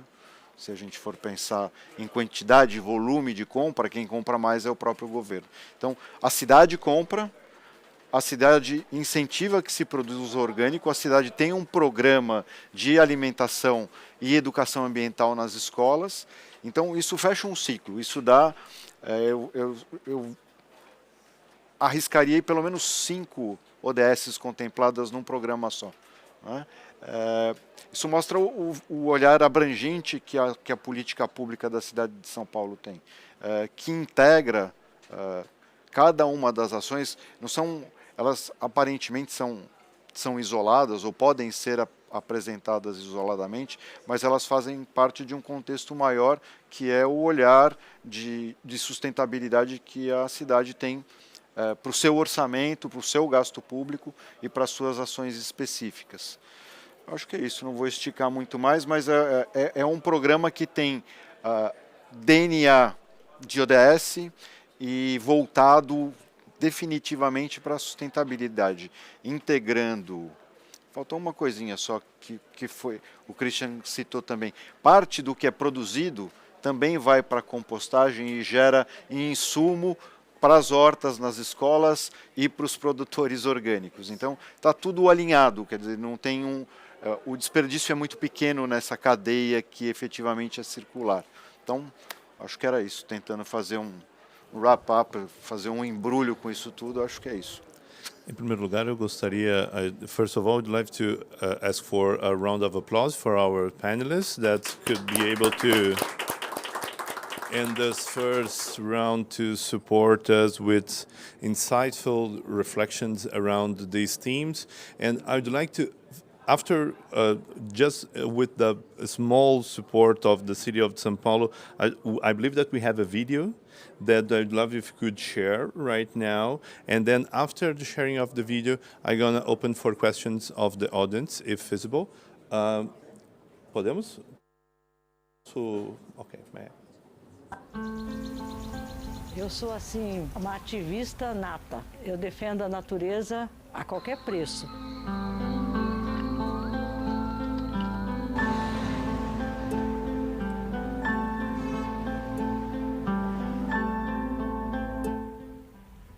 Sou uma produtora orgânica, tenho 69 anos e moro aqui há mais de 20 anos. O que eu mais amo é a convivência com as minhas plantas, com as árvores, com meus bichos. Eu tenho uma família grande que todo fim de semana vem curtir nosso ar puro. Então é minha vida, né? Porque eu moro aqui.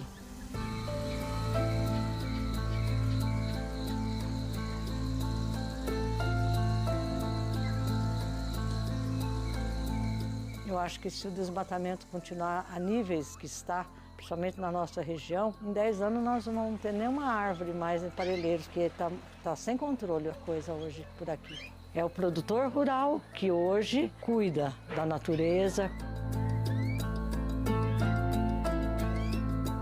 A minha mãe ficou viúva, aí passei a dividir meu tempo entre horta e mãe. E em 2014 ela veio a falecer. Eu também já estava exausta, né, de trabalhar com horta, que é chuva e sol, sem domingo, sem sábado. A iniciativa do projeto Liga os Pontos, na verdade, ela busca também manter o agricultor, fazendo com que, além da produção, o agricultor consiga gerar renda, trazer inovação tecnológica, para o fortalecimento das cadeias também, para que ele consiga se sustentar e manter na atividade agrícola.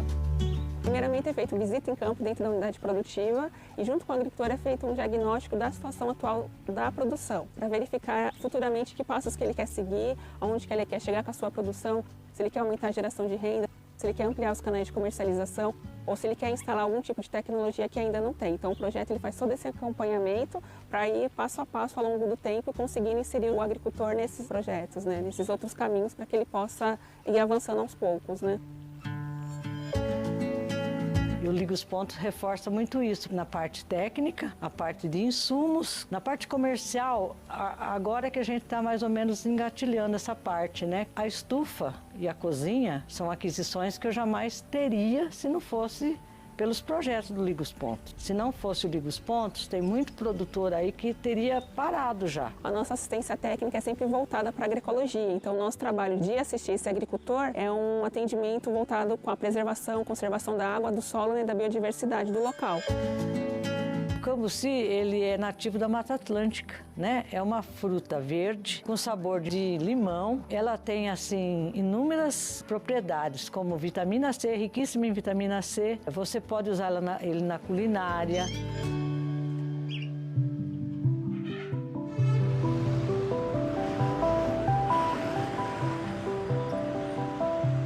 Cozinhar é a minha paixão. Nós estamos, primeiro, preservando a nossa cultura, que é rural, depois mantendo essas pessoas na terra e movimentando a economia local. Nós só vamos conseguir viver, na verdade, num futuro bem próximo, se a gente conseguir manter as nossas matas de pé. Esse é o motivo de Parelheiros ser tão especial. É um bairro de característica rural, que contém 2 APAs, 2 áreas de proteção ambiental. O projeto precisa ser replicado, porque a gente está falando de produção de alimento dentro de uma das maiores metrópoles do mundo. A ideia é que, a partir do trabalho feito aqui, possa ter essa replicabilidade no mundo inteiro. Com todos os benefícios que eu recebi do Liga os Pontos, se tivesse essa continuidade, seria maravilhoso. Porque a gente consegue progredir com a ajuda de um projeto, que sozinho é muito difícil. Então, em qualquer lugar que eu estiver, eu sou uma pessoa feliz. Eu tenho minhas amigas, meus amigos, meu trabalho que eu gosto, eu faço o que eu gosto, então eu sou super feliz.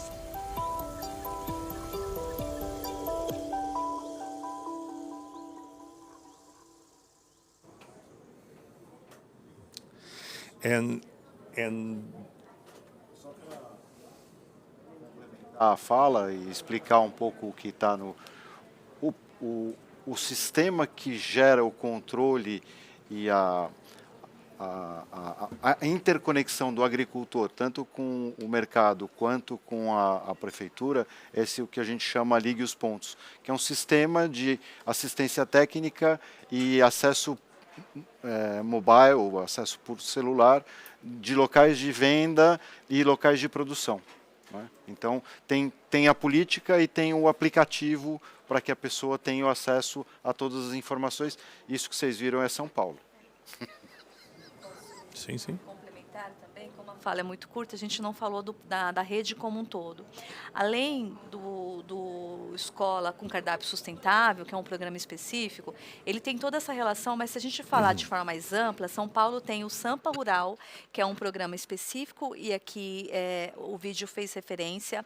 Esse programa é uma plataforma que conecta todos os produtores rurais da cidade de São Paulo, e nós já temos mapeados 2.400 pontos na cidade de São Paulo com a produção rural, e aí ao mesmo tempo a plataforma incentiva a alimentação saudável. Além disso, a gente também tem um programa que é Programa São Paulo Rural. Então a plataforma é Sampa Rural e o Programa São Paulo Rural, que a prefeitura dá assistência técnica aos pequenos produtores. Então isso que o Ravena falou é bem importante. E aí um pouco mais para fazer essa rede toda, até porque, prefeito, nós estamos falando de 2 milhões e 400 refeições, né? Então, para suportar tudo isso, a prefeitura também tem um programa, que é o Programa de Operação na Agricultura, que ele forma os agentes de produção para atuar nessa cadeia. Então, é um incentivo à sustentabilidade, com atendimento de várias metas da ODS, mas que tem toda uma cadeia funcionando com o apoio da prefeitura no pequeno produtor, no ensino da alimentação dentro das escolas e na produção, mas também na concessão da própria alimentação. É só esse complemento para ficar mais claro. Obrigado, secretária. And I'd like to, if possible, taking advantage that we have a few time, we have a missing of one panelist due to some technical issues, and I'd like to take advantage of it to make a few questions, if you allow me. Is that okay? So I'd like to have I believe that all your questionings, everything that everybody was talking about, we could always connect to the idea that despite of many people could think about when they think about this specific theme, you're talking about entrepreneurship, you're talking about local business people that have to be connected to the city, and that somehow for a really long time they were seen as something outside and not connected to the city by itself. So I'd like to have this question, this round questions. You could reply as you fit, but I'm going to ask that's going to be short one, but starting by our mayor. How do you see this connection between these business owners that were not seen as business owners by the city for a really long time, and that it was becoming something that needs to be brought together to the city ecosystem? How do you see the connection and the policies that we need to have to achieve it? Yo creo que uno de los grandes problemas que vamos a enfrentar en el mundo es de que para el año 2050 cerca del 70% y más de la población va a vivir en las ciudades. Y eso es un problema que trae consigo todo lo que significa la huella urbana y el avance de los temas dentro de la ciudad. Esto hago mención porque creo que está conectado al hecho de que esos emprendedores de la tierra, de pequeños productos, lo que realmente deberíamos impulsar como municipios es de que realmente se conviertan no solo en productores de materia prima y que tiene poco valor agregado, sino más bien comenzar a cambiar, y esto es una idea que la tengo, no lo estamos haciendo en la ciudad, pero sí la he pensado, de que deberíamos a esos emprendedores hacer que sus productos tengan valor agregado de alguna manera, de tal manera de que ellos no le vean una salida para su mejor calidad de vida ir a la ciudad como tal, sino demostrarles a través de riego sofisticado y a través de valor agregado de sus propios productos, de cómo pueden vivir bien en los lugares sin que sus hijos y su descendencia, la única forma de ver una mejor calidad de vida sea salir a las ciudades, sino más bien necesitamos que ellos se queden ahí, que sigan haciendo lo que saben, pero que sí se garantice una mejor calidad de vida para ellos, porque yo creo que eso es una aspiración para absolutamente todos los seres humanos. Entonces la política pública tiene que estar enfocada en cómo yo les ayudo, les apalanco, les capacito, hago que desarrollen los productos, que vivan bien en sus lugares de origen, que no vean la necesidad de salir y que obviamente puedan producir y dar el abastecimiento a la ciudad, porque si es que todos viven en la ciudad en algún punto, ¿quién nos va a dar los alimentos para que obviamente toda la gran masa de la población mundial pues pueda surtirse de ellos? Yo creo que por ahí tenemos que enfocar varios de los temas para que realmente tengan ellos mejor calidad de vida y nosotros sigamos garantizando la soberanía alimentaria desde ese proyecto que les incluye y que les da mejor oportunidad a ellos. Thank you, Mr. Mayor. And Maria, could you jump in this question? Sí, perfecto.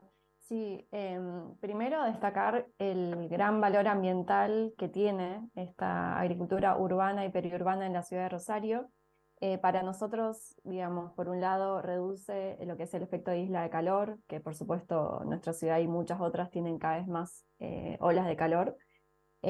También reduce, digamos, genera que se mantenga suelo absorbente, entonces reduce los riesgos de inundación, más allá de todos los beneficios sociales y económicos, por lo cual mantener estas políticas en la ciudad son claves.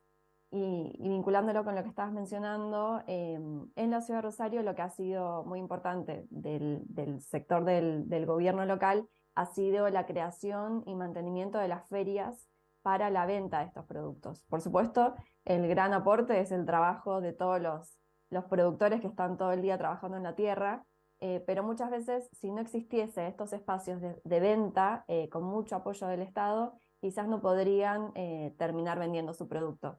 Y esto también permite que el precio de esta verdura agroecológica que se vende en todas las zonas de la ciudad sea prácticamente igual al precio de cualquier otra verdura que se compre en la ciudad, teniendo en cuenta que en muchos casos la verdura tradicional de la ciudad viene de una ciudad que queda a 400 kilómetros. Entonces la producción local es realmente clave y en el caso de Rosario la creación de estos espacios de venta ha sido muy importante para mantener a estos productores tanto en la zona urbana como periurbana produciendo frutas y verduras. Thank you so much, Maria. And I'd like to continue with Marcela, Secretária Marcela. Rodrigo, é muito importante a pergunta e trazendo a realidade de São Paulo, como falamos aqui, a gente está falando de uma complexidade que envolve 12 milhões de habitantes e essa conexão de uma política pública como a política pública que envolve uma sustentabilidade alimentar, sem esquecer da sustentabilidade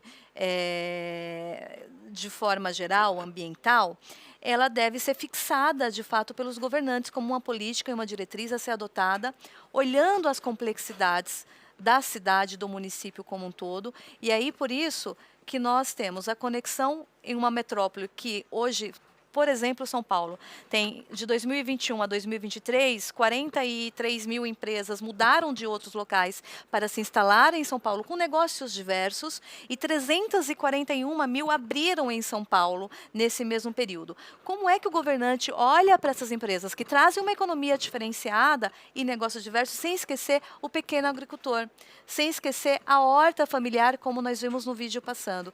Então, é uma conexão que existe, é uma conexão de política pública, mas deve ter como essa conexão ela é válida quando existe também, pegando só um eixo aqui da pergunta, mas quando isso está fixado como uma política pública que traz a segurança alimentar, sem esquecer do apoio à sustentabilidade e o desenvolvimento social de forma mais abrangente. Eu deixo o secretário Ravina também complementar. Rodrigo, só para tentar fazer mais um embrulhinho ambiental aqui. Meio ambiente urbano é emprego, é renda, é merenda escolar, é compostagem, é preservação ambiental, é um pouco do que vocês viram. São Paulo é muito do que vocês viram no vídeo. Tem 30% da cidade tem cobertura vegetal de mata atlântica original, né? Então, a sua pergunta é importante porque, para além da preservação, para além da proteção, para além da permeabilidade, para além da garantia alimentar, a política gera emprego e renda e fixação do homem à terra, que talvez seja o maior problema das cidades latino-americanas hoje, né?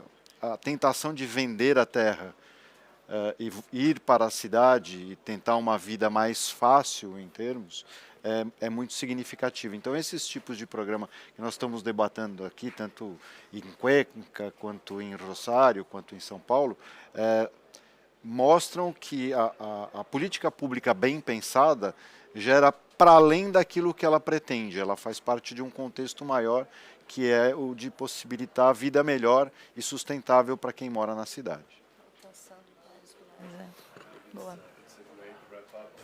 Rodrigo, and I believe that from our perspective, that when we wanted to promote this specific session, the city of São Paulo and ICLE, we wanted to create an environment to try to mingle those different opportunities and possibilities, to have the opportunity to have to have Cuenca and to have Rosario as well here sharing with us, I believe achieves this objective that we had before. And for sure, I really love the phrase that Mayor Christian has said, that people should be doing what they do best where they do best. I think that this is a sort of a stoic concept that everybody could think about their own lives.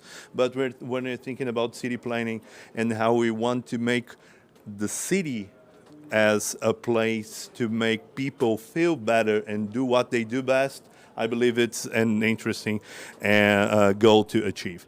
We're talking a bit. We have been talking here not only about small business owners and think about those farmers as in this category, but we're thinking about local production with local government responsibility towards this production. And I believe that this is an interesting fact that we've been sharing here, not only experience but possibilities beyond. We have been talking here that food it's something that it's going to be that we can use school meals as a way to produce projects that make food go beyond the school.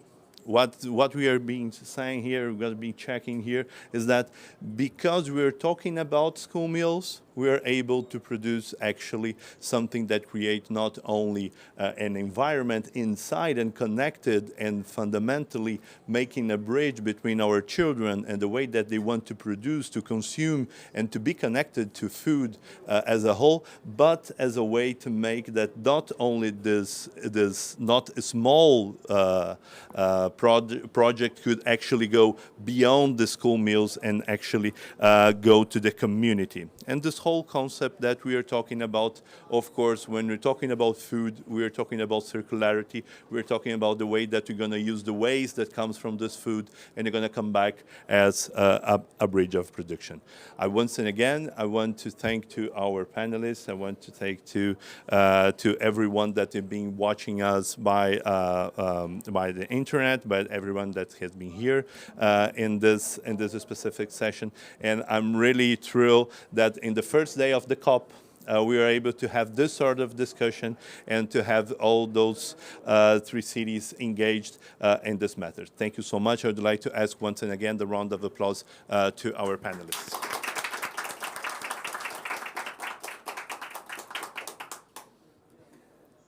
Gracias, señor alcalde. Gracias, María. Muchas gracias por estar con nosotros, querida.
Good afternoon, everyone. Ladies and gentlemen, is the mic working? Thank you.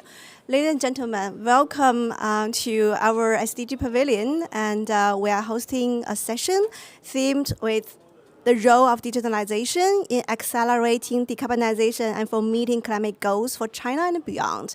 And this session is co-hosted by Innovation Center for Energy and Transportation, ICT, and Tencent together. And today we have our distinguished guests from ICT, from Tencent as well, from AIB, and also from World Energy Council. So right now, I will introduce ICT founder, Dr. An Feng, to give opening remarks, followed with 3 keynote speech, and see if we still have time to get some Q&A. Thank you. So Dr. An, please. Thank you. Thanks, Ala, for the introduction. Welcome to our SDG Pavilion event on the very first day, and it's a very timely one. The role of digitalization in meeting climate goals. I'm the executive director of the Innovation Center for Energy and Transportation. We are an international NGO with offices in Los Angeles and Beijing, focusing on clean energy transition in energy and the transportation sectors. I'm very grateful today to partner with Tencent Carbon Neutrality Lab for this very meaningful event. We are also very grateful to SDG Pavilion to provide this wonderful platform. Unfortunately, I won't be able to join you in person in time for this great event. I will arrive at COP28 2 days later. From this event, we will learn how digitalization can play a big role to facilitate and accelerate clean energy transition in great scale. The Talent Live tool developed by Tencent is a great example. It is a powerful global digital climate tech platform to help facilitate the necessary changes that we all need to meet critical climate goals. Without further ado, I wish the event a great success and thank you all for the participation. Thank you. Thank you, Dr. An. So I will welcome Dr. Xu Hao, Tencent Vice President, Sustainable Social Value, to give a keynote and to talk about Talent Live, our new product, the digitalization tool to connect all. Please.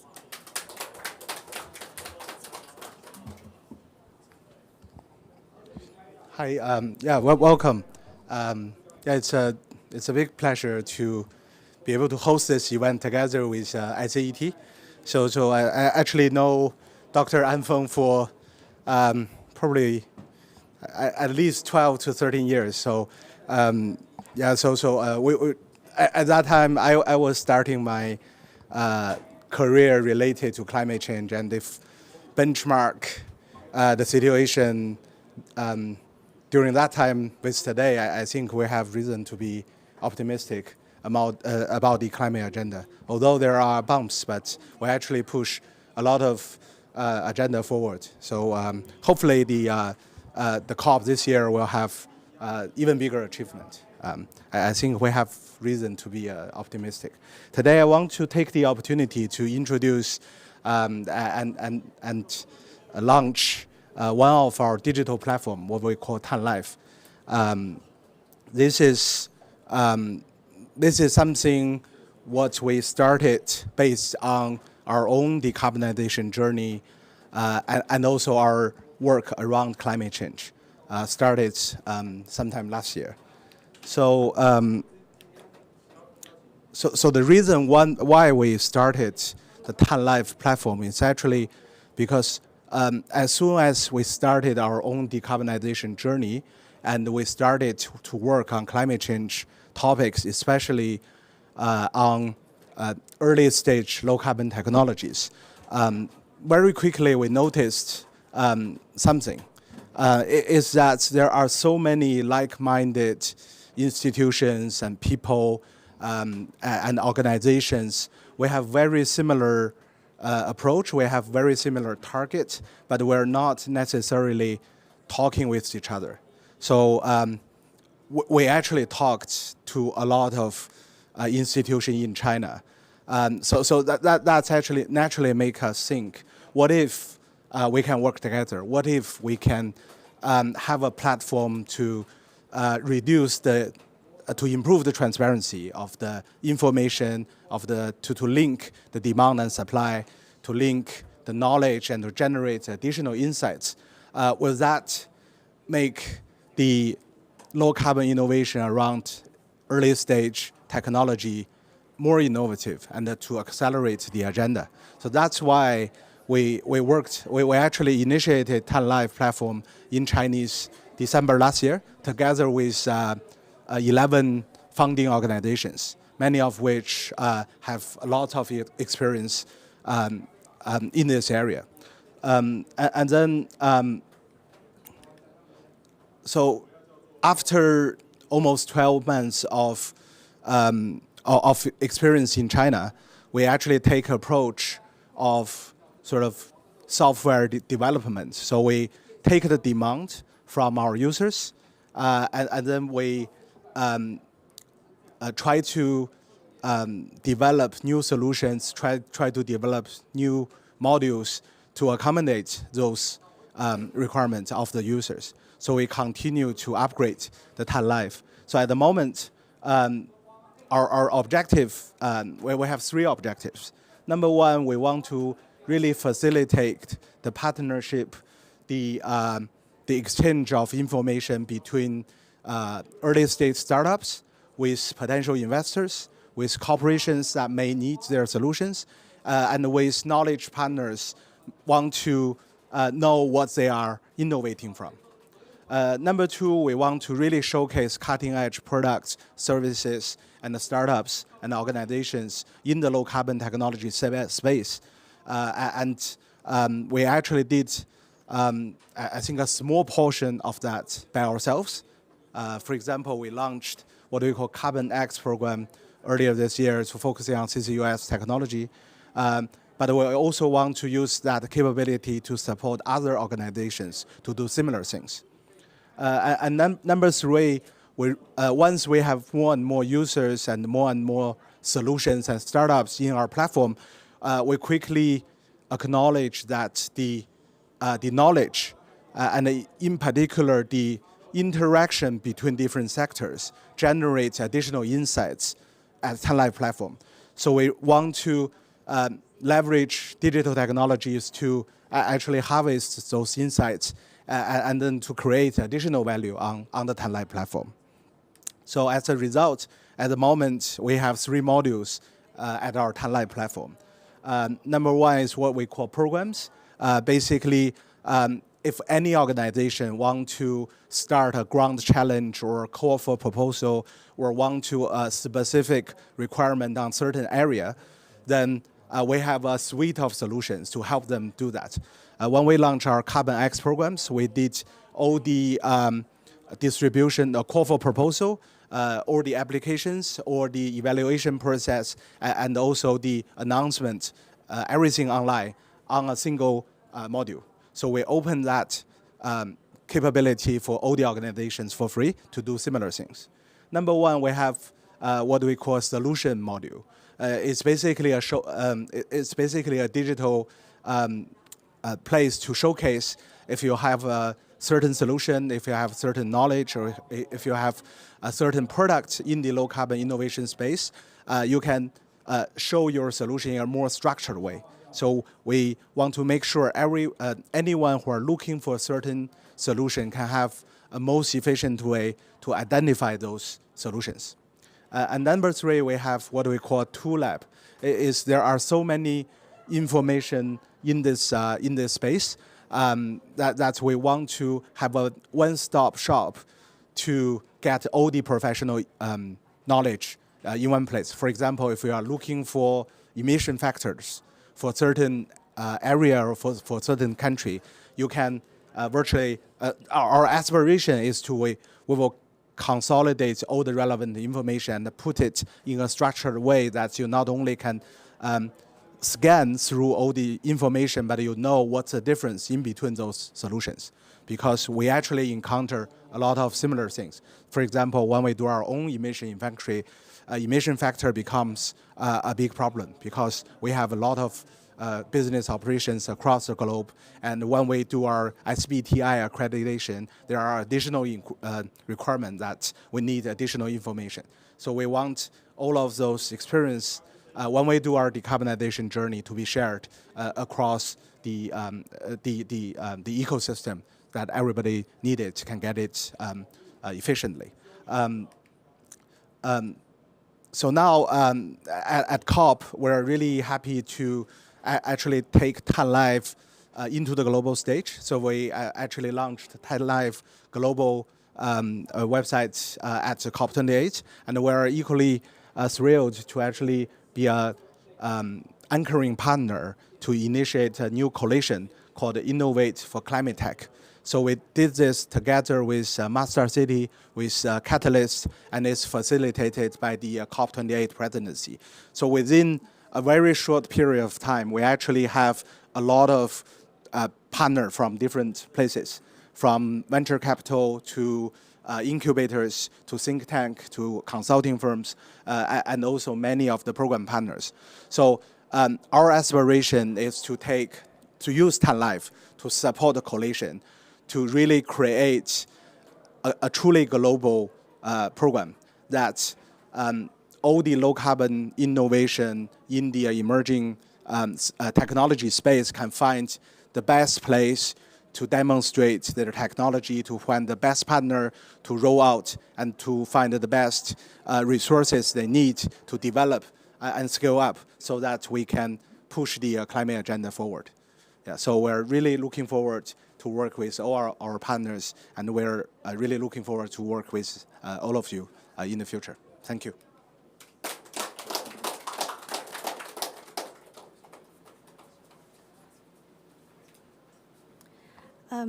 Thank you, Dr. Xu Hao, for introducing TAN Live, the product, and also to introduce the coalition.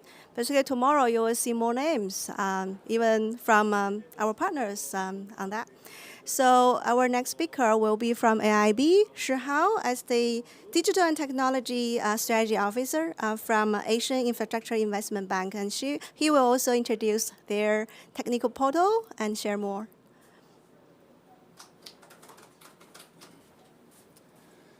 Thank you very much.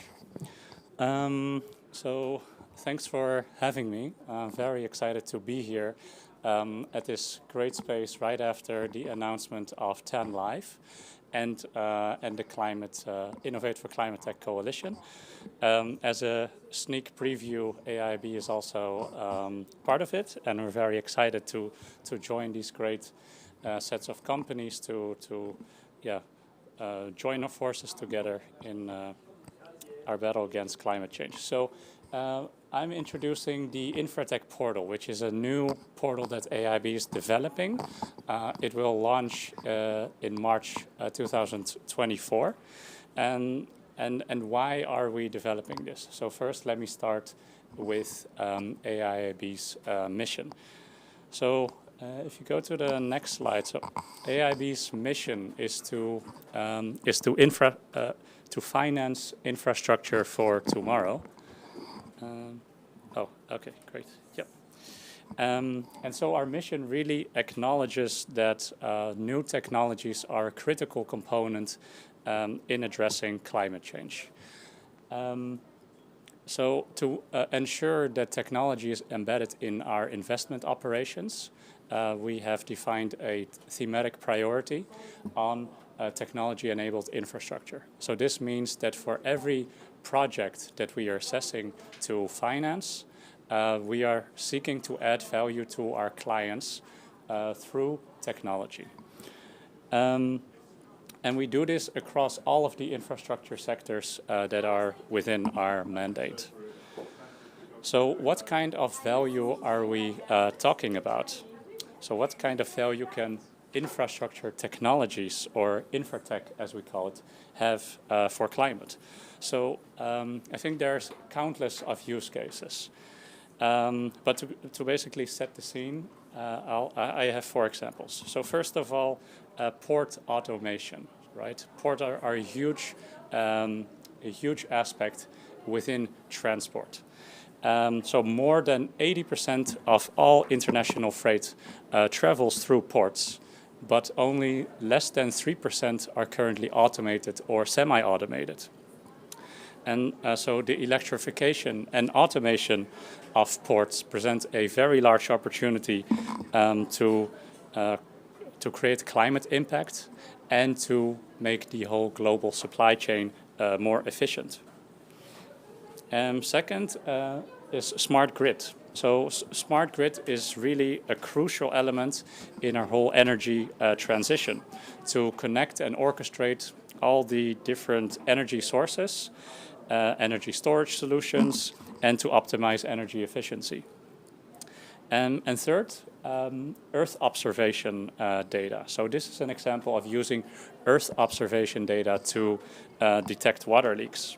So one company, Asteri, used this technology to increase the field crew efficiency in detecting water leaks by 400%.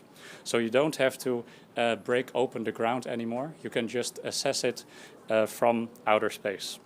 And this is just one example of the many solutions that use high quality Earth observation data, analytics and AI to improve infrastructure operations and create climate impact. And the last one is another big one in transport, one that we all have to deal with every day.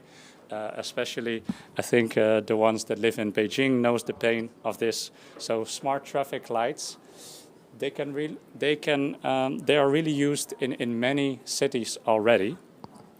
But in California, where they piloted the first, they reduced travel times, so the total door-to-door travel time by 26%, and the wait time at traffic lights by 40%. So this then, of course, also reduces CO2 emissions, and it makes our journey much shorter. So now, mostly, smart traffic lights use cameras with radar, but in the high-tech picture, you see, so as infrastructure and cars get more connected and more intelligent, these efficiencies are expected to increase even further. So what's the problem here? So despite all of these opportunities that you see, there's many challenges that actually hamper the development and adoption of climate tech. So you see a whole list here, but I think one of the key ones that we're trying to address here, and also that TEN Live addresses really well, is that there's insufficient awareness, simply. So especially in the infrastructure sectors, many key decision makers have very old school mindsets, and they're not aware of the many technologies that exist out there. Also, many very valuable solutions, they don't have a proper proof of value yet. They're still being piloted. And then there's also the problem of public budgets that are often restrained. And in some cases, the technology solution, they focus on an activity that doesn't even exist yet in the traditional operations. So, for example, some technology solution providers that provide preventative maintenance solutions, they're having a really hard time selling it because the infrastructure companies simply don't have a budget item for it. They're just waiting for the infrastructure to break or damage, and then they'll fix it. So that also makes it very difficult to procure and scale up these solutions. And then there are many things. Many other challenges. But to address these, we focus on 2 types of actions. So first of all, we are promoting the development and commercialization of innovative and cost-effective technologies. So as you can see there, quite perhaps a shocking statistic is that the International Energy Agency estimates that while most CO2 emission reductions in 2030 will come from existing technologies, for the CO2 emission reductions in 2050, 35% are still in very early stages or haven't even been invented yet. So to address this, we really need to create a virtuous cycle by combining development of new technologies with commercialization, with bringing down cost and improving the recognition of the climate benefits. And our second key action is to accelerate the adoption and to reduce the costs of these technologies, which requires scaling up, and also to address the knowledge gap that exists on the needs and opportunities of this sector. And so to address the last one, we are creating the InfraTech portal. It's basically a website that shares detailed information on InfraTech solutions that exist. We focus on the infrastructure sectors, and then climate is a cross-cutting theme. And so far, almost half of the solutions that we have, they have a climate benefit. So it's free, open to the public, and features user-provided content. But since AIB, we also do a lot of research in-house. Once we go live, we also have a very large set of solutions already. And then we'll try to get solutions from the vendors. So a couple of snapshots, how it currently looks like. So we also have an event tomorrow where we, in the AIB Pavilion, where Dr. Shiha will also speak, where we'll provide a demo. So you see basically the infrastructure sectors. You can search for solutions, filtering on the subsectors. And if you then, for example, click on one solution, you'll see an overview of how does the operation currently look, what does the solution do, what kind of benefits does it have, what are the technical components that make up this solution. And when you then click on a vendor, you see the information and what other solutions they have on the page. And if you want to find out more, then you go and click and contact the vendor. You can also do that on the portal by reaching out and chatting with them. It has value for a lot of the stakeholders in the ecosystem, in the infrastructure and technology ecosystem.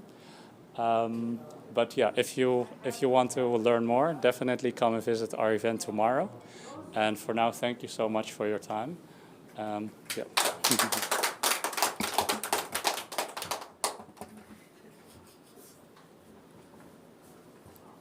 Thank you, Shihao, for the introduction. Before the next speaker, I'd like to share a video with everyone so that you have like 2 minutes entertainment. Look at the video, please.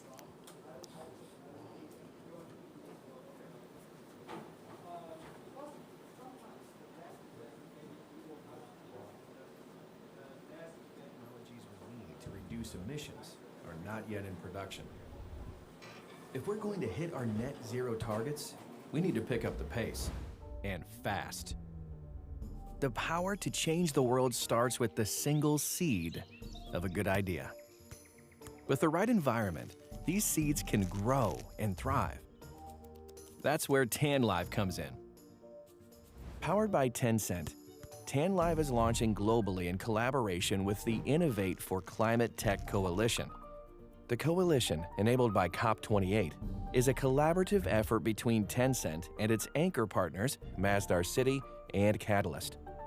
TanLive supports partners by closing the gaps between innovators, resources, and funding with a platform that is connected, collaborative, community-led, and free. It helps innovative ideas sprout, take root, and flourish, accelerating the growth of individual seeds to build a forest. TanLive creates a healthy environment for growth with its focus on community-led collaboration. Teams come together to share ideas and knowledge, building branching networks of new connections and opportunities. TanLive also provides tools and resources, removing barriers to growth, bringing ideas into the light where they can truly thrive. Still, even in such an environment, ideas take time to reach their full potential, and there is no time to waste. Plant your seed, nurture your ideas, and grow with us. Join TAN Live today. Visit tanlive.com to get started.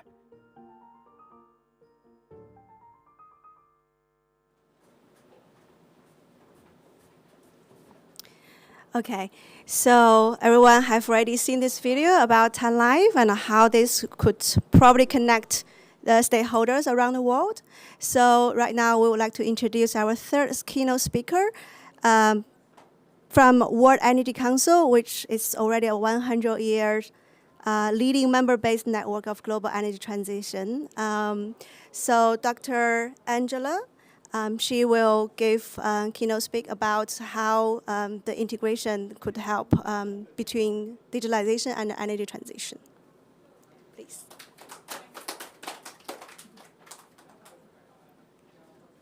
Hi, everyone. I'm delighted to be here as the Secretary General and CEO of the World Energy Council and to talk about the role that digitalization can play in accelerating decarbonisation and achieving climate goals. I'd like to congratulate Tencent and all the people that have been involved for bringing this TAN Live platform to COP this year. Now, I lead the world's oldest, independent, most diverse and open to all energy transition community. We have grown in the analog era, and we don't represent the energy industry, we don't sell technology or resources, but we do strive to enable energy transitions. And I'm looking forward to exploring how we can enhance and extend the reach and impact of our physical community with and through the TAN Live Climate Tech platform. I think we're all aligned on the same vision and the challenges of climate change. But I would like to talk a little bit about our humanizing energy vision. That what the world needs is not just technology moonshots or earth shots, but maybe an empathy shot. The opportunity to harness people power in making faster, fairer, and more far-reaching energy transitions happen. We're here at a climate summit, all of us knowing that the world energy system is no longer fit for purpose.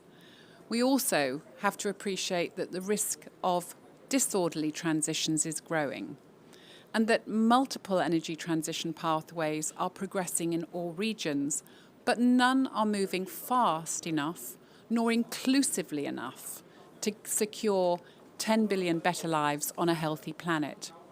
Now, all signals point to an overshoot of 1.5 degrees centigrade, but accelerating decarbonisation with justice, without justice and inclusion is pointless. And this is a platform that really allows much more inclusion. And connecting climate and energy security challenges without the increasing diversity in energy systems overlooks the opportunity for increasing diversities to learn with and from each other.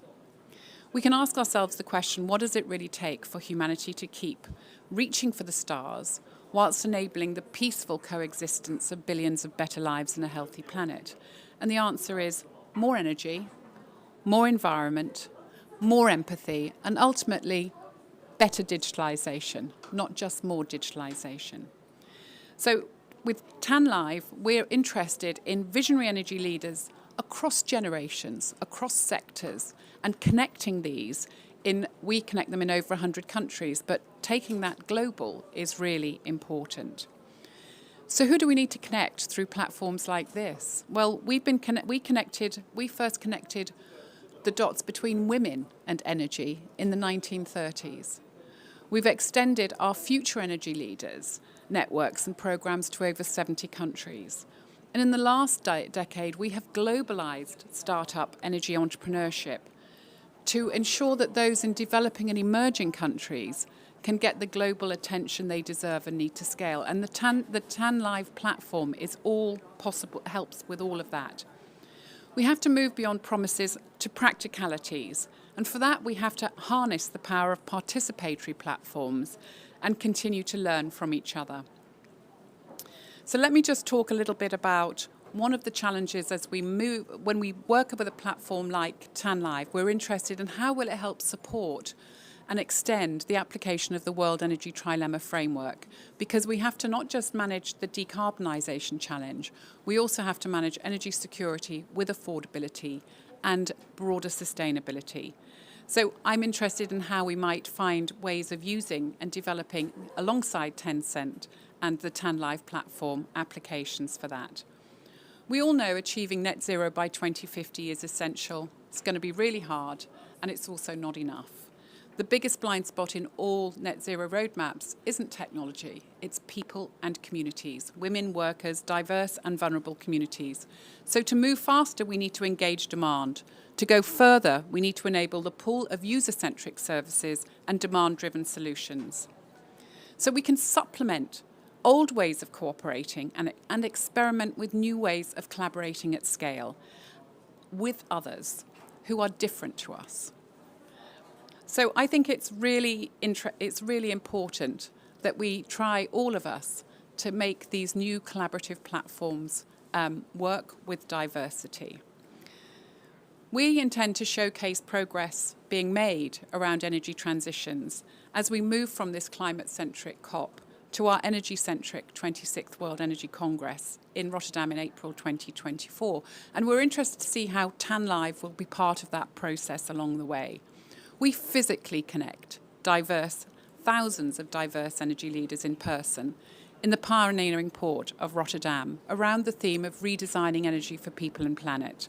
And we welcome our Chinese and other Asian initiators who are trying to establish global leadership and do their part. So let me conclude.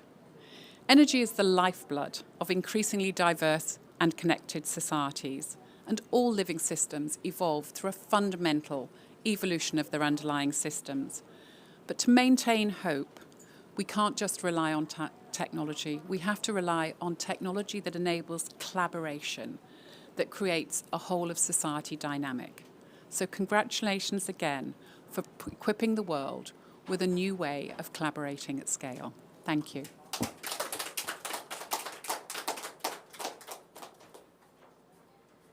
Thank you, Angela, to reinforce the spirit of connection and collaboration, and that's really the spirit of Tencent as well. So, respect of the time, we don't really have time to give our audience the chance to Q&A, but still we are here, so we can finish this session, and then we can have further communications here. And thank you for all the online audience to be with us and to learn about this new digitalization tools. So hopefully you can click on tanlive.com, and so we can meet there. Thank you very much. So that's all for today.